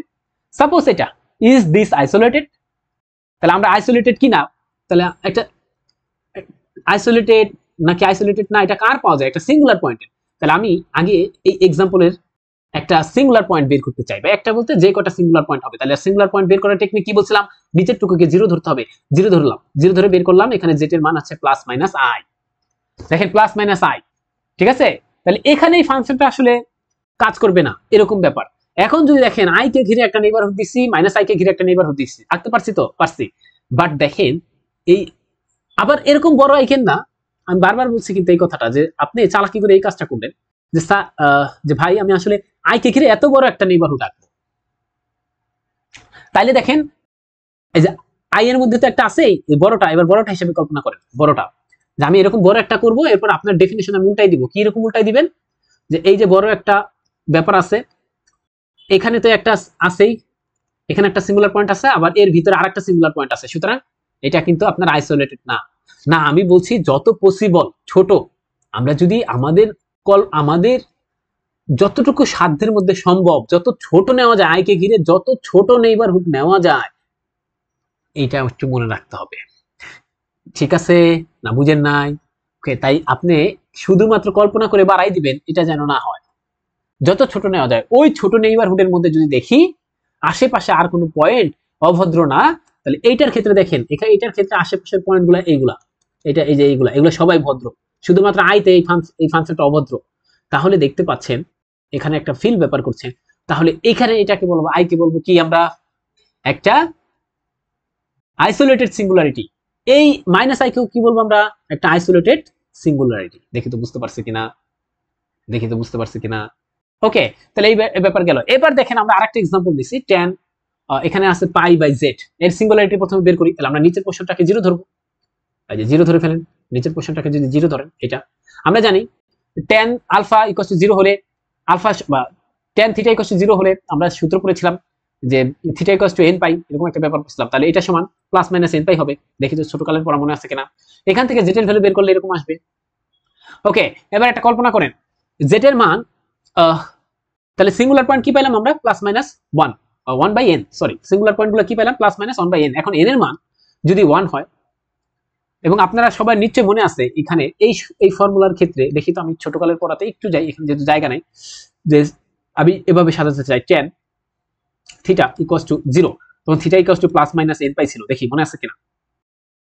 ঠিক আছে, এরকম একটা ব্যাপার ছিল। এখন এখানে আমরা বলতাম যে এই এনটা কি, আসলে এনটা হচ্ছে আসছে ইন্টিজার থেকে। তাহলে এখন যদি আমরা এরকম নেই, এন এর মান যদি প্লাস নেই মাইনাস নেই এরকম নেই, দেখেন এইগুলো আমরা একটু করছি, কয়েকটা করছি।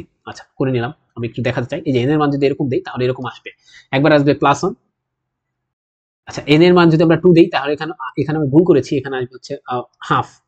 দেখে তো বুঝতে পারছি কিনা। এরপর এন এর মান যত বাড়াবো তত সে কোথায় যাবে, জিরোর কাছাকাছি যাবে।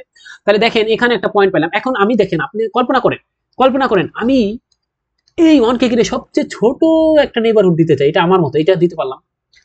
এটাকে ঘিরে একটা নেইবারহুড দিতে পারলাম ছোট, এই -1 কে ঘিরে দিতে পারলাম।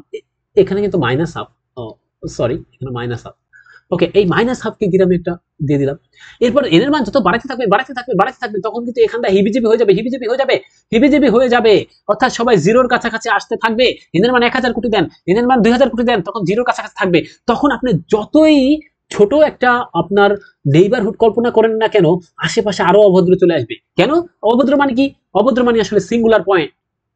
দেখে তো বুঝতে পারছি কিনা, যে পয়েন্টে ফাংশনের সমস্যা হয় অভদ্র ফাংশন, কারণ এন এর মান বাড়লে তখন জিরোর কাছাকাছি যায়, তখন তো আপনি যতই ছোট নেন না কেন এখানে অসংখ্য অভদ্র পয়েন্ট চলে আসবে। অর্থাৎ এই 0 পয়েন্টে আমরা যেটা পাবো সেটা হচ্ছে নন আইসোলেটেড সিঙ্গুলারিটিস। কেন, কারণ এছাড়াও এখানে আরো অসংখ্য অভদ্র আছে, বাট 1 আইসোলেটেড, এটা আইসোলেটেড, কারণ এছাড়া আর কেউ নাই অভদ্র, এটা আইসোলেটেড। দেখে তো বুঝতে পারছি কিনা। এই কারণে লিখছি f of z has infinite number of isolated singular point।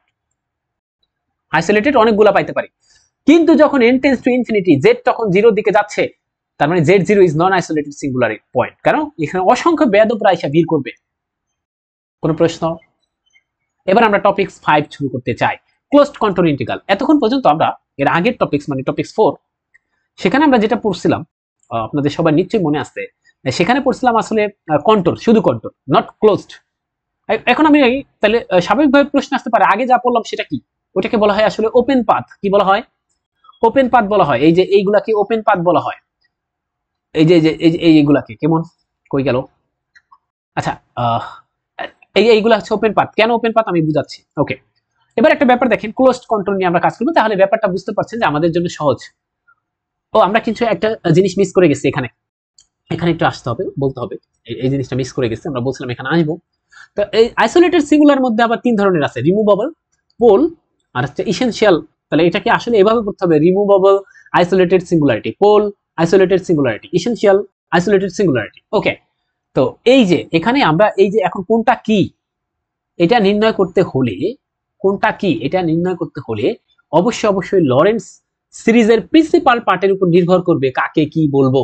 অর্থাৎ একটা আইসোলেটেড সিঙ্গুলারিটির রিমুভেবল কিনা, সেটা পোল সিঙ্গুলারিটি কিনা বা এসেনশিয়াল সিঙ্গুলারিটি কিনা, সেটা আসলে নির্ভর করবে লরেন্স সিরিজের প্রিন্সিপাল পার্টের উপর। তাহলে আমরা ওই লরেন্স সিরিজের প্রিন্সিপাল পার্টেরটা কি সেটা জানতে হলে একদম শেষে আমরা লরেন্স সিরিজ পড়াবো, সেখানে আমরা বিস্তারিত জানতে পারবো 20 পেজের মধ্যে। মানে যখন দেখবেন 20 পেজে চলে যাব, তখন আপনি দেখতে পারবেন যে আমরা এই সম্পর্কে পড়ছি। তাহলে শুধুমাত্র এতটুকু জানা নেন যে আসলে লরেন্স সিরিজের প্রিন্সিপাল পার্টে কিছু কিছু ঘটনা ঘটলে, যদি প্রিন্সিপাল পার্টে ইনফাইনাইট নাম্বার অফ টার্মস থাকে, তখন ওখানে আমরা হচ্ছে আইসোলেটেড মানে এসেনশিয়াল আইসোলেটেড সিঙ্গুলার পয়েন্ট পাবো। আর যদি ফাইনাইট নাম্বার অফ টার্মস থাকে কোথায়, লরেন্স সিরিজের প্রিন্সিপাল পার্টে, আমরা এগুলো শিখাবো, কোনো সমস্যা নেই, শুধুমাত্র এখন জেনে রাখেন। তখন পোল আপনি এটাকে এমসিকিউ আকারে লিখে রাখবেন, যখন কোনো ধরনের টার্ম থাকবে না প্রিন্সিপাল পার্টে, তখন এটাকে বলা হয় রিমুভেবল সিঙ্গুলারিটি। দেখি তো বুঝতে পারছি কিনা। ওকে, এই কথা গেল, এই যে আমাদের বেসিক। এখন আমরা চলে যাব হচ্ছে আপনার টপিক 5 ক্লোজড কন্ট্রোল ইন্টিগ্রাল। তো আমরা আগে ওপেন কার্ভ নিয়ে পড়েছিলাম বা ক্লোজড, এখন আমরা ক্লোজড কার্ভ নিয়ে পড়বো। আসলে ওপেন বলতে কি, আসলে ধরেন যে ইনিশিয়াল আর ফাইনাল পয়েন্ট যদি এক জায়গায় না হয়, তখন ওই ধরনের কার্ভকে আমরা বলি ওপেন। কেন? এই যে আগের বার যে ওপেন করে আসছি, কেন বলছিলাম মনে আছে? এটা ছিল আমাদের 0, এখান থেকে ছিল 1 প্লাস i। বলেন এখানে ইনিশিয়াল আর ফাইনাল পয়েন্ট কি এক? এটা ছিল f, এটা ছিল i। ইনিশিয়াল আর ফাইনাল পয়েন্ট এক না। যদি ইনিশিয়াল আর ফাইনাল পয়েন্ট এক না হয়, তখন সেই ধরনের কার্ভকে আমরা যাই পাই না কেন বা পাথকে আমরা বলবো হচ্ছে ওপেন কার্ভ বা ওপেন পাথ। দেখে তো বুঝতে পারছে কিনা? তাহলে মনে রাখতে হবে, আমি শর্টকাটে বলে দিচ্ছি যে এই যে ইনিশিয়াল আর ফাইনাল পয়েন্ট যদি সমান না হয়, তখন ওটা হচ্ছে ওপেন কার্ভ। ওকে, এবার দেখেন যদি এরকম হয় ক্লোজড কন্ট্রোল, এখানে দেখেন ইনিশিয়াল পয়েন্ট যদি আপনি এটাকে ধরেন, এখান থেকে শুরু করছেন, এভাবে ঘুরছেন, এখানে আবার আসছেন। দেখে তো বুঝতে পারছেন কিনা? অর্থাৎ আপনি শুরু করছেন, আবার বলছি যে এখান থেকে শুরু করছেন, এখানে ঘুরছেন, আবার এখানে আসছেন। তাহলে ইনিশিয়াল আর ফাইনাল পয়েন্ট কি সেম? তার মানে ইনিশিয়াল আর ফাইনাল পয়েন্ট যদি সেম হয়ে যায়, তখন ওই ধরনের কার্ভকে আমরা বলবো হচ্ছে কি ক্লোজড কার্ভ বা ক্লোজড পাথ। কোনো প্রশ্ন? তাহলে বুঝতে পারছেন আগের বার আমরা হচ্ছে এরকম ইনিশিয়াল আর ফাইনাল পয়েন্ট দূরে দূরে ছিল, মানে একটা ব্যাপার ছিল, একই সাথে না, মানে একই জায়গায় না, বা তারা সমান ছিল না। এবার যে আমরা ইন্টিগ্রাল গুলো করবো, সেটা আসলে ক্লোজড কার্ভের জন্য করব, আর কোনো কিছু না। দেখে তো বুঝতে পারছি কিনা? এবং সাথে সাথে এই কথাটা মনে রাখবেন, যখনই এই কথাটা বলে দিবে, এই কথাটা আমার বেসিকের মধ্যে বলা উচিত ছিল, জায়গা নাই যেহেতু এখানে লিখছিলাম, যে কোনো একটা ফাংশন যদি অ্যানালাইটিক হয়, অ্যানালাইটিক হয়েছে মানে সে ভদ্র ফাংশন, তার বিসিএস চাকরি আছে, মানে ভদ্র মানে বিসিএস না, আমি তাহলে অন্যভাবে বলছি, সে আসলে ভালো মানুষ। হ্যাঁ, অ্যানালাইটিক মানুষ ভালো মানুষ। তাই এখানে অ্যানালাইটিক যারা, কোন একটা ফাংশন যখনই বলবো অ্যানালাইটিক কোন একটা পয়েন্টে, তাহলে অবশ্যই মনে রাখবেন সেই পয়েন্টে ফাংশন ডিফারেন্সিয়েবল হবে এবং কন্টিনিউয়াস হবে, একদম ভদ্র, এটা সবসময় মনে রাখবেন। এটা মুখস্থ করি, 3বার বলি আমরা, কোন একটি ফাংশন যদি অ্যানালাইটিক হয় কোন একটা পয়েন্টে, তাহলে সেই পয়েন্ট ওই ফাংশনের, সেই পয়েন্টে ওই ফাংশন ডিফারেন্সিয়েবল এবং কন্টিনিউয়াস হবে। এক, কোন একটা ফাংশন যদি অ্যানালাইটিক হয় কোন একটা পয়েন্টে, তাহলে ওই সেই পয়েন্টে ওই ফাংশন ডিফারেন্সিয়েবল এবং কন্টিনিউয়াস হবে। আরেকবার, কোন একটা ফাংশন যদি অ্যানালাইটিক হয় কোন একটা পয়েন্টে, তাহলে সেই পয়েন্টে ওই ফাংশন ডিফারেন্সিয়েবল এবং কন্টিনিউয়াস হবে। আপনি করবেন 5বার, করেন, শুরু করেন। ওকে, এবার ক্লোজড ক্লোজড এই যে ক্লোজড কন্ট্রোল ইন্টিগ্রাল যখন করতে যাই, তখন আসলে একজন একটা থিওরেম দিয়ে গেছে এর জন্য, তাই আমি কষ্ট করবো কেন? আমি মনে হয়েছে যে আমরা আর কষ্ট করবো না, এবার আর থাকবো না, খুব বদ্ধ করে দেখবো এবার জগৎটাকে। সেই জগৎ দেখতে যায় মনে হয়েছে যে আসলে কশি গডসট থিওরাম নামে একটা থিওরাম আছে, সে আসলে, আমি এরপর থেকে নাম আর এত সুন্দর করে বলবো না, এটাকে আমি শুধুমাত্র বলবো কশি সাহেব বলবো। হ্যাঁ, কশি সাহেব একটা সুন্দর থিওরাম দিয়ে গেছে। সেটা হচ্ছে এরকম বলছে, যদি এফটা অ্যানালাইটিক হয়, তাহলে মানে এতক্ষণ পর্যন্ত এই যে উপরের আলোচনাটা লিখলাম, এই যেখানে 3বার করে পড়লাম, অ্যানালাইটিক মানে হচ্ছে কোন একটা পয়েন্টে অ্যানালাইটিক বলছে মানে ওই পয়েন্টে ফাংশনটা ভদ্র, মানে ডিফারেন্সিয়েবল এবং কন্টিনিউয়াস হবে। যদি একটা ফাংশন অ্যানালাইটিক হয় কোথায়, 1 এবং ইনসাইড ক্লোজড কন্ট্রোল। তো ক্লোজড কন্ট্রোল মানে কি বুঝতে পারছি তো, যে কোনো একটা ক্লোজড কার্ভ মানে স্টার্টিং পয়েন্ট আর এন্ডিং পয়েন্টটা তার একই জায়গায় থাকবে। যদি কোনো একটা ফাংশন, কোনো একটা, ধরেন আমি এখন থেকে বুঝে নিলাম যে এরকম একটা কার্ভের উপরই, এই যে উপরে অথবা ইনসাইড এই যে ভিতরে অ্যানালাইটিক হয়, অ্যানালাইটিক মানে কি সব জায়গায়, তাহলে কি হবে ডিফারেন্সিয়েবল এবং কন্টিনিউয়াস হবে। এখানেও হবে, এই যে উপরেও ডিফারেন্সিয়েবল এবং কন্টিনিউয়াস হবে। তাহলে বলছে আপনি যদি তার ইন্টিগ্রেশন করেন, তাহলে ইন্টিগ্রেশনটা রেজাল্ট 0 দিবে।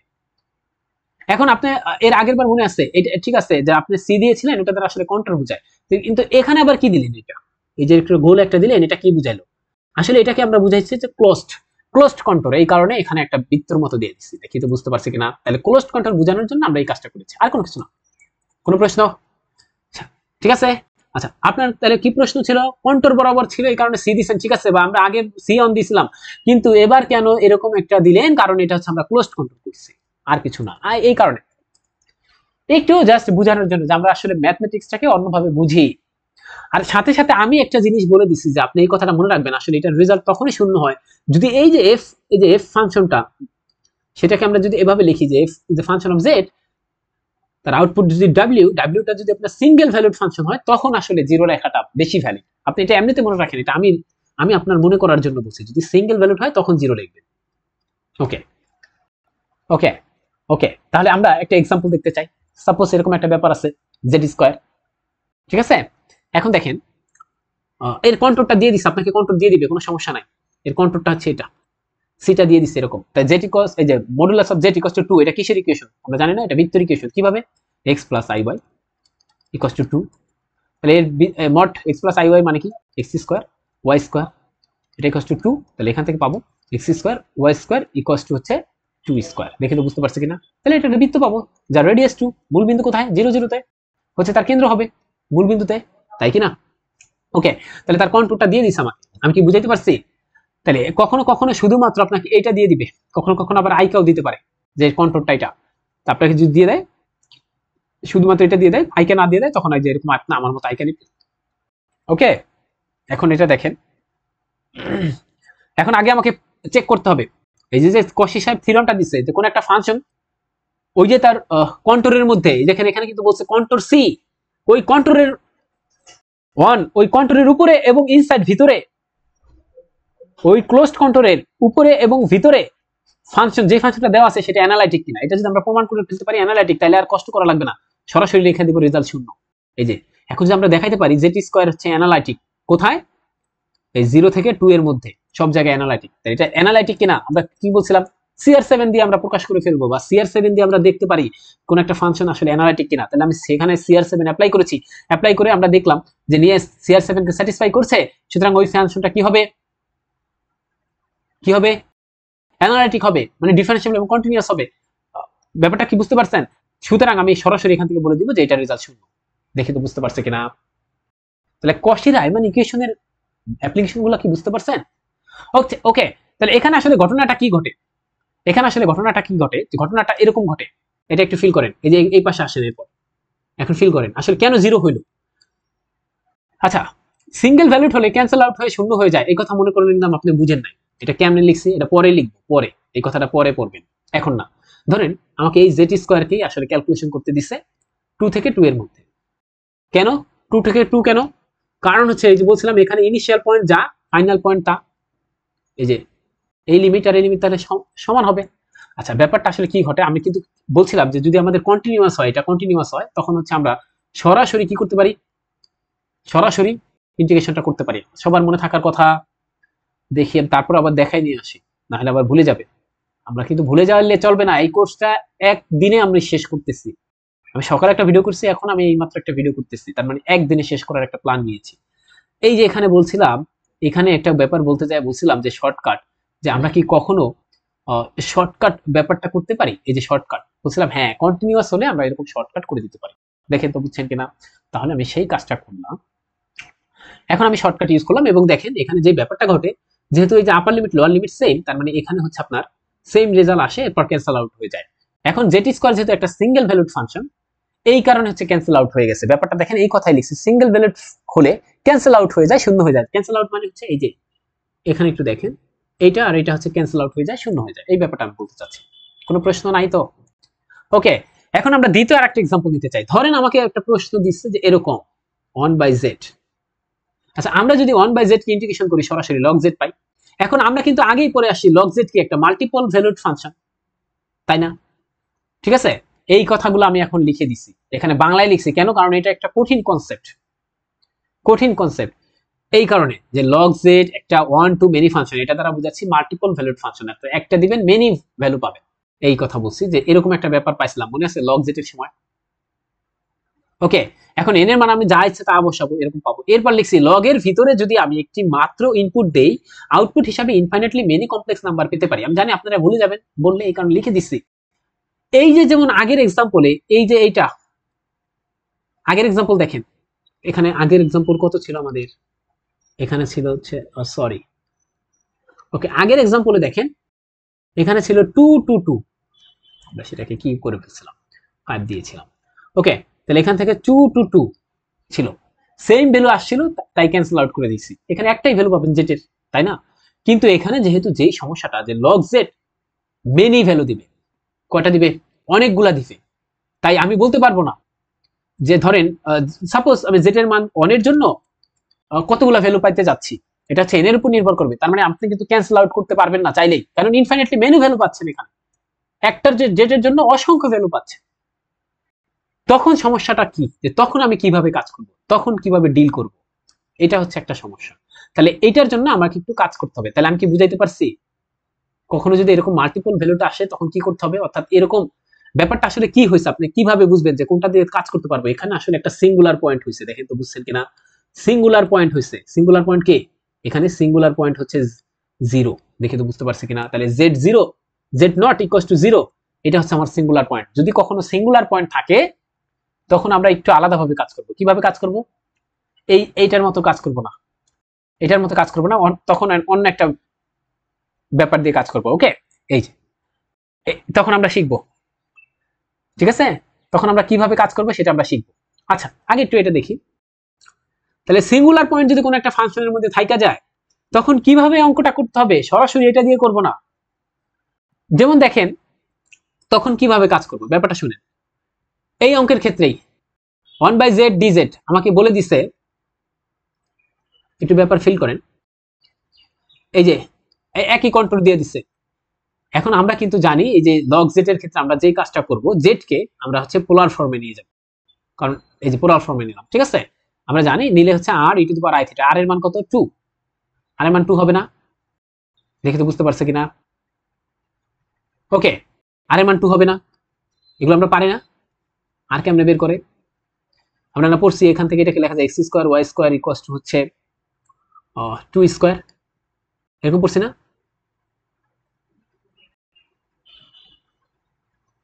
দেখে তো বুঝতে পারছি কিনা এটা থেকে এটা। তাহলে এখান থেকে আর মানি কত, আর মানি এক্স স্কোয়ার ওয়াই স্কোয়ার, তো এখান থেকে আমরা লিখতে পারি যে এটা মানে হচ্ছে আরো একটা সুন্দর করে তো লিখতে পারতাম, এটা এমনি না লেখা এমনিও তো লিখতে পারতাম। দেখি দেখি দেখি দেখি দেখি দেখি এইটা মানে হচ্ছে এরকম মড, এই যে মড জেড মানে আসলে এইটা, আর 2 এর জায়গায় 2 রাখলাম, আর এটা মানে হচ্ছে আর, আর ইকুয়াল টু 2, দেখি তো বুঝতে পারছি কিনা আর এর ভ্যালু 2টা কেমন আসছে। আর e to the power I থিটার জায়গায় আই থিটা লিখলাম। এখন আমি একটা কাজ করি, এখন একটা কাজ করি, এখন একটা কাজ করি, এই যে ডি জেড এর জায়গায় রাখলাম এটা, ওকে আর এর ভ্যালুটা বসাইছি। এখন আমি হচ্ছে ডিজেড করব। আমি যদি কেউ যদি ডিফারেন্সিয়েশন এইভাবে না বুঝেন তাহলে এরকম করেন, আপনার জেড সমান আছে হচ্ছে 2 e to the power i theta. আমি একটা কাজ করি, একে এদের উভয়কে জেড থিটার সাপেক্ষে আমি ডিফারেন্সিয়েশন করতে চাই, তাহলে ডিজেড ডি থিটা, এখানে কত পাবো 2 constant e to the power i theta, মনে মনে e to the power i theta আসবে হচ্ছে e to the power i theta, কিন্তু আসলে কি এটা থিটা ছিল না, কি ছিল আই থিটা ছিল, তাই না, আই থিটা ছিল। এটাকে যদি করি আসবে হচ্ছে একটা আই, দিন শেষে এটাকে সুন্দর করে সাজাই লিখলে ডিজেড, এখানে লিখতে পারি 2 i e to the power i theta, আর এই ডি থিটাটা এই পাশে নিয়ে আসেন ডি থিটা, দেখি তো বুঝতে পারছি কিনা। আচ্ছা এত কিছু করলাম কেন, এই যে আমাদের যেহেতু মাল্টিপল ভ্যালুড ফাংশন এই কারণে, আর কিছু না। তাহলে এখন আমাকে করতে বলছিল এটার ইন্টিগ্রেশন, আমি এখন দেখি এই সব সাবস্টিটিউশন গুলা, এই যে যেগুলা ইউজ করলাম সাবস্টিটিউশন, সেগুলো হচ্ছে আমি ইউজ করবো এখন, ঠিক আছে। আমরা লিমিট পরে দেখি, 1/z এর পরিবর্তে কি লিখতে পারি, এটা লিখতে পারি 2 e to the power i theta, কেমনে লিখলাম, এই যে এখান থেকে লিখলাম। ডিজেড এর পরিবর্তে এটা লিখতে পারেন, লেখেন, তাহলে এটা পাচ্ছেন, দেখেন তো বুঝতে পারছেন কিনা। ওকে এখন আমরা লিমিটটা দিতে চাই, লিমিট আসলে এখানে কে আছে, সবাই থিটা, তাহলে থিটার লিমিট হবে। এবার দেখেন আপনি যখন একটা সার্কেল নিয়ে কাজ করেন, এখানে থিটাটা কোথা থেকে শুরু হয়, মনে করেন এখান থেকে, এটা জিরো থেকে এই পুরাটা ঘুরতে এখানে জিরো থেকে কত, জিরো থেকে কত 2 পাই, তাই না। তার মানে এখানে লিমিটটা হবে 0 থেকে 2 পাই, আমি এখানে ভুলে পাই লিখছি, তাহলে এখানে 2 পাই। আচ্ছা তাহলে এবার কাটাকাটি করে দেন, কাটাকাটি করলে থাকবে হচ্ছে আই, আই থাকবে না, আই বাইরে করে নিয়ে আসেন, তাহলে ডি থিটাকে ইন্টিগ্রেশন করলে থাকে হচ্ছে শুধু থিটা। এখন এই যে লিমিটটা বসাই দিলাম, বসাইলে 2 পাই আই হয়। তাহলে একটা কথা মনে রাখেন, আপনারা অনেকেই হয়তোবা একটু দ্বিধাদ্বন্দ্বে পড়ে গেছেন, সেটা হচ্ছে একদম এখন শর্টকাটে বুঝেন, যদি কোনো একটা ফাংশন থাকে সেটার মধ্যে যদি কোনো ধরনের সিঙ্গুলার পয়েন্ট না থাকে, এই ব্যাপারটা বুঝবেন, সিঙ্গুলার পয়েন্ট না থাকে, তখন আমরা আসলে এটা দিয়ে কাজ করতে পারবো, যে আসলে এই যে ব্যাপারটা। কিন্তু যদি কখনো সিঙ্গুলার পয়েন্ট থাইকা যায়, তখন আমরা এভাবে কাজ করব, এই যে এটার মতো করে। যেমন এখানে একটা সিঙ্গুলার পয়েন্ট আছে 1/z, এখানে সিঙ্গুলার পয়েন্ট হচ্ছে 0 পয়েন্ট, 0 পয়েন্টে কিন্তু কাজ করবে না, তাহলে এটা একটা সিঙ্গুলার পয়েন্ট। তখন আমরা এইটার উপর ভিত্তি করে, এই যে লাস্ট এক্সাম্পল, এটার উপর ভিত্তি করে আমরা একটা এইটারই, এই যে কশি সাহেবেরই একটা ভ্যারিয়েন্ট শিখবো, নতুন ভ্যারিয়েন্ট বলে না, ওই যে করোনার একটা নতুন ভ্যারিয়েন্ট আসছে, এর একটা নতুন ভ্যারিয়েন্ট শিখবো। তাহলে আমি এই কথাই লিখছি এখানে, দেখেন একদম, যারা না বুঝেন এটা একটু দেখেন। লাস্ট এক্সাম্পলকে কাজে লাগিয়ে আমরা কশি গডসর থিওরামের আরেকটা ভ্যারিয়েন্ট শিখবো, সিম্পলি কানেক্টেড ডোমেন। আর যদি সেই ভ্যারিয়েন্ট আপনার শিখতে হয়, তার জন্য আপনাকে simply connected domain, multiply connected domain, এগুলো একটু আবার শিখতে হবে। লাস্ট এক্সাম্পলকে কাজে লাগাইয়া এখানে থাকুক, এটা লাস্ট এক্সাম্পলটা থাকুক, তাহলে আগে আমাকে কি শিখতে হবে? Simply connected domain, multiply connected domain. Simply connected domain কি সেটা একটু বুঝতে হবে, ঠিক আছে? যদি কোনো একটা রিজিয়ন পান, সেই রিজিয়নে যদি কোনো ধরনের সিঙ্গুলার পয়েন্ট না থাকে, তখন সেই ধরনের রিজিয়ন বা ডোমেনকে বলবো আমরা সিম্পলি কানেক্টেড ডোমেন। এই যে দেখেন, এখানে আমি কোনো লাল কালি দেই নাই, এটার মধ্যে কোনো লাল কালি দেই নাই, সুতরাং এটা হচ্ছে সিম্পলি কানেক্টেড ডোমেন। এই যে এখানে সিঙ্গুলার পয়েন্ট নাই, এখানে এই যে একটা পয়েন্ট আছে, এটাকে ধরে নিয়েছি, এই রিজনের মধ্যে একটা একটা আপনার সিঙ্গুলার পয়েন্ট আছে, এই কারণে এইটার নাম হবে হচ্ছে মাল্টিপলি কানেক্টেড ডোমেন। নাকি বুঝেন নাই? ওকে, তাহলে এখানে একটু দেখেন, fz ইকুয়ালস টু 1/z, এখানে singular point z equals to 0। যেহেতু বলেছি এই ম্যাথ থেকে ভ্যারিয়েন্ট শিখবো, তাই আসলে আমরা শিখতে চাই মাল্টিপলি কানেক্টেড ডোমেন থাকলে কিভাবে কাজ করব সেটা নিয়ে। এবার শুনেন, তাহলে আমরা কি এটা বুঝতে পারছি, এই যে 1/z, এই যে সাপোজ আমাকে একটা কন্ট্রোল দিচ্ছে, ব্যাপারটা দেখেন, লাস্ট ম্যাথকে কাজে লাগায় সবকিছু করতে চাচ্ছি। লাস্ট ম্যাথটা যে আসলে 1/z কে আমাকে করতে দিচ্ছে, সাপোজ এটা আমার কন্ট্রোল, কিন্তু এই যে 0 পয়েন্টে, সাপোজ 0 পয়েন্টে কিন্তু একটা 1/z এর মধ্যে 0 পয়েন্টে কি আছে, দেখেন 0 পয়েন্টে কিন্তু আমার একটা সিঙ্গুলার পয়েন্ট আছে। তাহলে এই সিঙ্গুলার পয়েন্ট যদি থাইকা যায়, তখন এই ধরনের আমরা ডোমেনকে বলে থাকি মাল্টিপলি কানেক্টেড ডোমেন। তো মাল্টিপলি কানেক্টেড ডোমেন যখন থাকে, তখন আসলে কিভাবে ম্যাথ করব? আসলে এই যে ম্যাথটা করলাম, এটা আসলে এক ধরনের মাল্টিপলি কানেক্টেড ডোমেনের ক্ষেত্রে করলাম। তাহলে এটা কিভাবে করব? লাস্ট ম্যাথটাকে আসলে একটু কাজে লাগাতে চাই। তো এটা কিভাবে করতে হয়, অর্থাৎ এরকম মাল্টিপলি কানেক্টেড ডোমেন থাকলে তখন আমরা কিভাবে ডিল করি, কিভাবে কাজ করি, সেটা আমি একটু দেখতে চাই। তাই কারণে নতুন কনসেপ্ট দেখি তো আমরা বুঝতে পারছি কিনা। আর যদি সিম্পলি কানেক্টেড ডোমেন থাকে, তখন এটা দিয়ে ম্যাথ করে ফেলবো। কোনটা? ওই যে কশি সাহেবের নতুন ভ্যারিয়েন্ট লাগবে না, এটা দিয়ে করব। কি বলছি বলেন? সিম্পলি কানেক্টেড, অর্থাৎ যেখানে কোনো ধরনের সিঙ্গুলার পয়েন্ট থাকবে না, তখন কাজ করবেন কি দিয়ে? তখন কাজ করবেন কি দিয়ে? এই যেটা দিয়ে, কোনো ভ্যারিয়েন্ট লাগবে না। কারণ কি বলছে, যদি এফটা অ্যানালাইটিক হয়, inside and a closed control, inside and on a closed control, অর্থাৎ একটা ক্লোজড কন্ট্রোল নিলেন, সেখানে ভিতরে এবং ওই ক্লোজড কন্ট্রোলের উপরে কোথাও যদি ফাংশনটা আপনার মানে অ্যানালাইটিক না, এরকম না হয়, দ্যাট ইজ, আমি যদি উল্টা ভাবে বলি যে সব জায়গায় যদি ফাংশনটা অ্যানালাইটিক হয়, তখন আমরা এরকম সরাসরি রেজাল্টটা শূন্য লিখে দিতে পারি। বাট যখন এরকম সিঙ্গুলার পয়েন্ট থাইকা যায়, একটা কন্ট্রোলের মধ্যে একটা সিঙ্গুলার পয়েন্ট পাই গেছে, তখন ওই ধরনের এই যে রিজিয়নটা, এটাকে বলা হয় মাল্টিপলি কানেক্টেড ডোমেন। এই মাল্টিপলি কানেক্টেড ডোমেন থাকলে আমরা নতুন কনসেপ্ট ইউজ করব। কি কনসেপ্ট, সেটা আমি একটু দেখাতে চাই। ওকে ওকে, তাহলে নিউ কনসেপ্ট এরকম যে আমার আসলে মাল্টিপলি কানেক্টেড ডোমেন, এটা কেমনে? কারণ এই পি পয়েন্ট হচ্ছে একটা সিঙ্গুলার পয়েন্ট। তো এটা হচ্ছে আমাদের কিন্তু ওই গিভেন প্রবলেমটা ছিল, দেখেন মনে আছে কিনা? লাস্ট প্রবলেমটা ছিল এরকম যে ইন্টিগ্রেশন করতে বলছে, এখানে একটা কন্ট্রোল আছে, ঠিক আছে, এখানে জেড ছিল।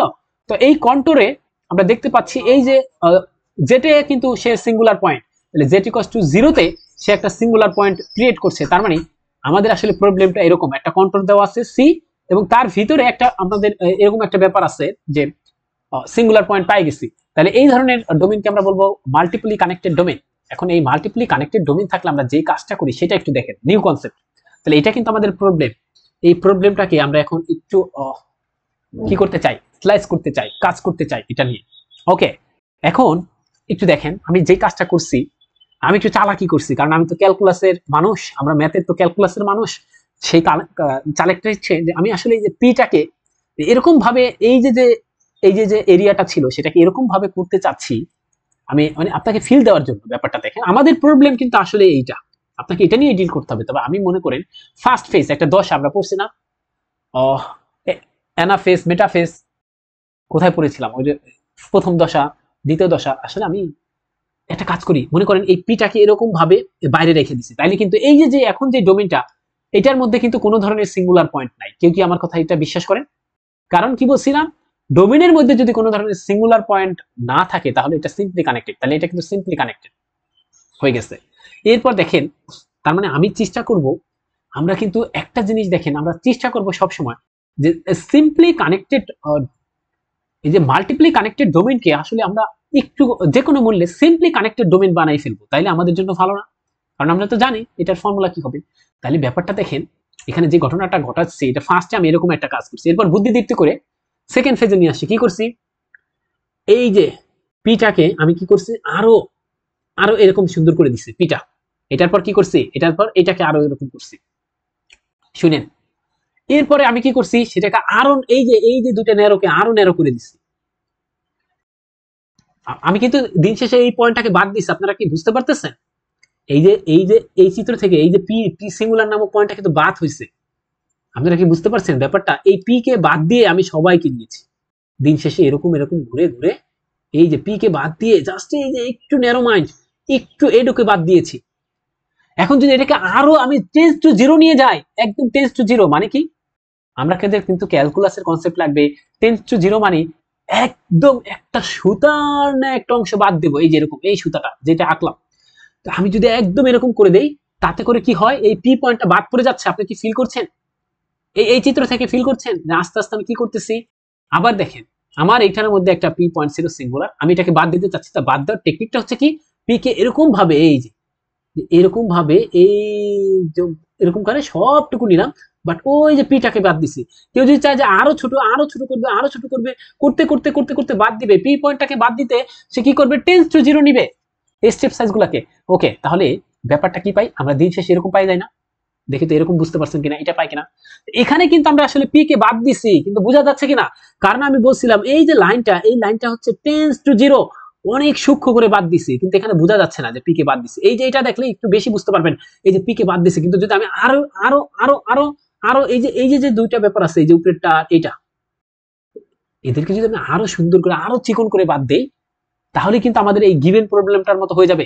তাতে কি হবে, আমরা কিন্তু সিম্পলি কানেক্টেড ডোমেইন পাই যাব। কেন? কারণ এই যে পি কে বাদ দিয়ে দিছি, এখন এই যে টেন্স টু জিরো বলছি।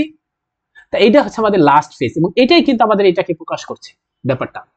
তাতে এটাই হলো কি, আমি তাহলে এখানে কি করছি, এই চিত্রের ফার্স্ট পেজের মধ্যে আর এটার মধ্যে পার্থক্য কি? আসলে পার্থক্য হচ্ছে আমি পি কে বাদ দিছি, বাদ দিতে গিয়ে কি করছি, এরকম একটা এই যে এখানে একটা লাইন আছে, সেই লাইনটাকে একটু বাদ দিয়েছি। এখন সেটা যেহেতু টেন্স টু জিরো নিছি, এই জন্য আমার কোনো ধরনের সমস্যা হবে না, কারণ আমি ক্যালকুলাসের কনসেপ্ট জানি। টেন্স টু জিরো নিলে কোনো সমস্যা হবে না।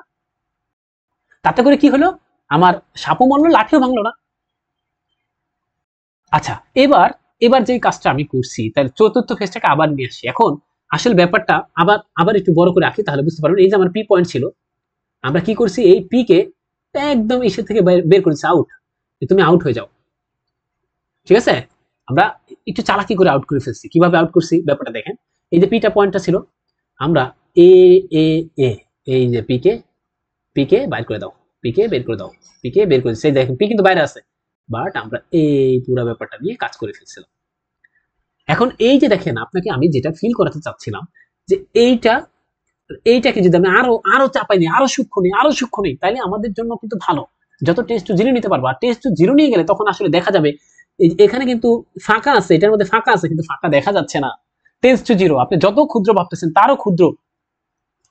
তাহলে এখানে যেই ঘটনাটা ঘটে, আমি এখানে একটু বোঝাই। ওকে, চলে গেল আবার, যাই হোক, আমি তাহলে লাল কালি দিয়েই বুঝাই, তাহলে বুঝতে পারবেন ব্যাপারটা। এখানে আমি টেস্ট টু জিরো করে রাখতেছি না, তাহলে বুঝতে পারবেন না। এরকম একটা ব্যাপার রাখছি। এখন দেখেন, আপনি যে কোনো একদিক থেকে প্রবেশ করেন, মনে করেন আপনি প্রবেশ করতে চান, সাপোজ এটা মনে করেন একটা ফ্লো, এখান থেকে এখানে প্রবেশ করলেন, সাপোজ এখান থেকে, সাপোজ এখান থেকে একটা জিনিস শুরু হয়ে এভাবে চলতে থাকলো, চলতে চলতে চলতে চলতে চলতে দেখেন এই এদিকে যাচ্ছে, অ্যারোটা দিচ্ছে কিন্তু, এরপর এখান থেকে যাচ্ছে, এদিকে যাচ্ছে, ঠিক আছে। এরপর বের হওয়ার সময় কিন্তু আবার এদিকে দিক হবে। দেখে তো আমরা এটুকু বুঝছি কিনা, দিকের ব্যাপারটা বুঝেন, এটার দিক হবে। দেখেন সব দিক ঠিক আছে কিনা। ওকে, তাহলে আমি সেই দিকগুলো এভাবে দিয়েছি, এইটাকেই আমি এই চিত্রে লিখছি, কারণ আমরা টেন্স টু জিরো নিচ্ছি, একরকম দেখা যাবে। ওকে, এখন দুইটা কন্ট্রোলের তৈরি হলো। কি কন্ট্রোল তৈরি হয়েছে? এই দেখেন, এই যে এটাকে যখন আরো ক্ষুদ্র করে দিব, আরো ক্ষুদ্র করে দিব না, এটাকে আরো ক্ষুদ্র করে ক্ষুদ্র, এই দুটাকে যখন আরো ক্ষুদ্র করে দিব, তখন এটা মনে হবে একদম মিশে গেছে, তাই না? এরকম মিশে গেছে।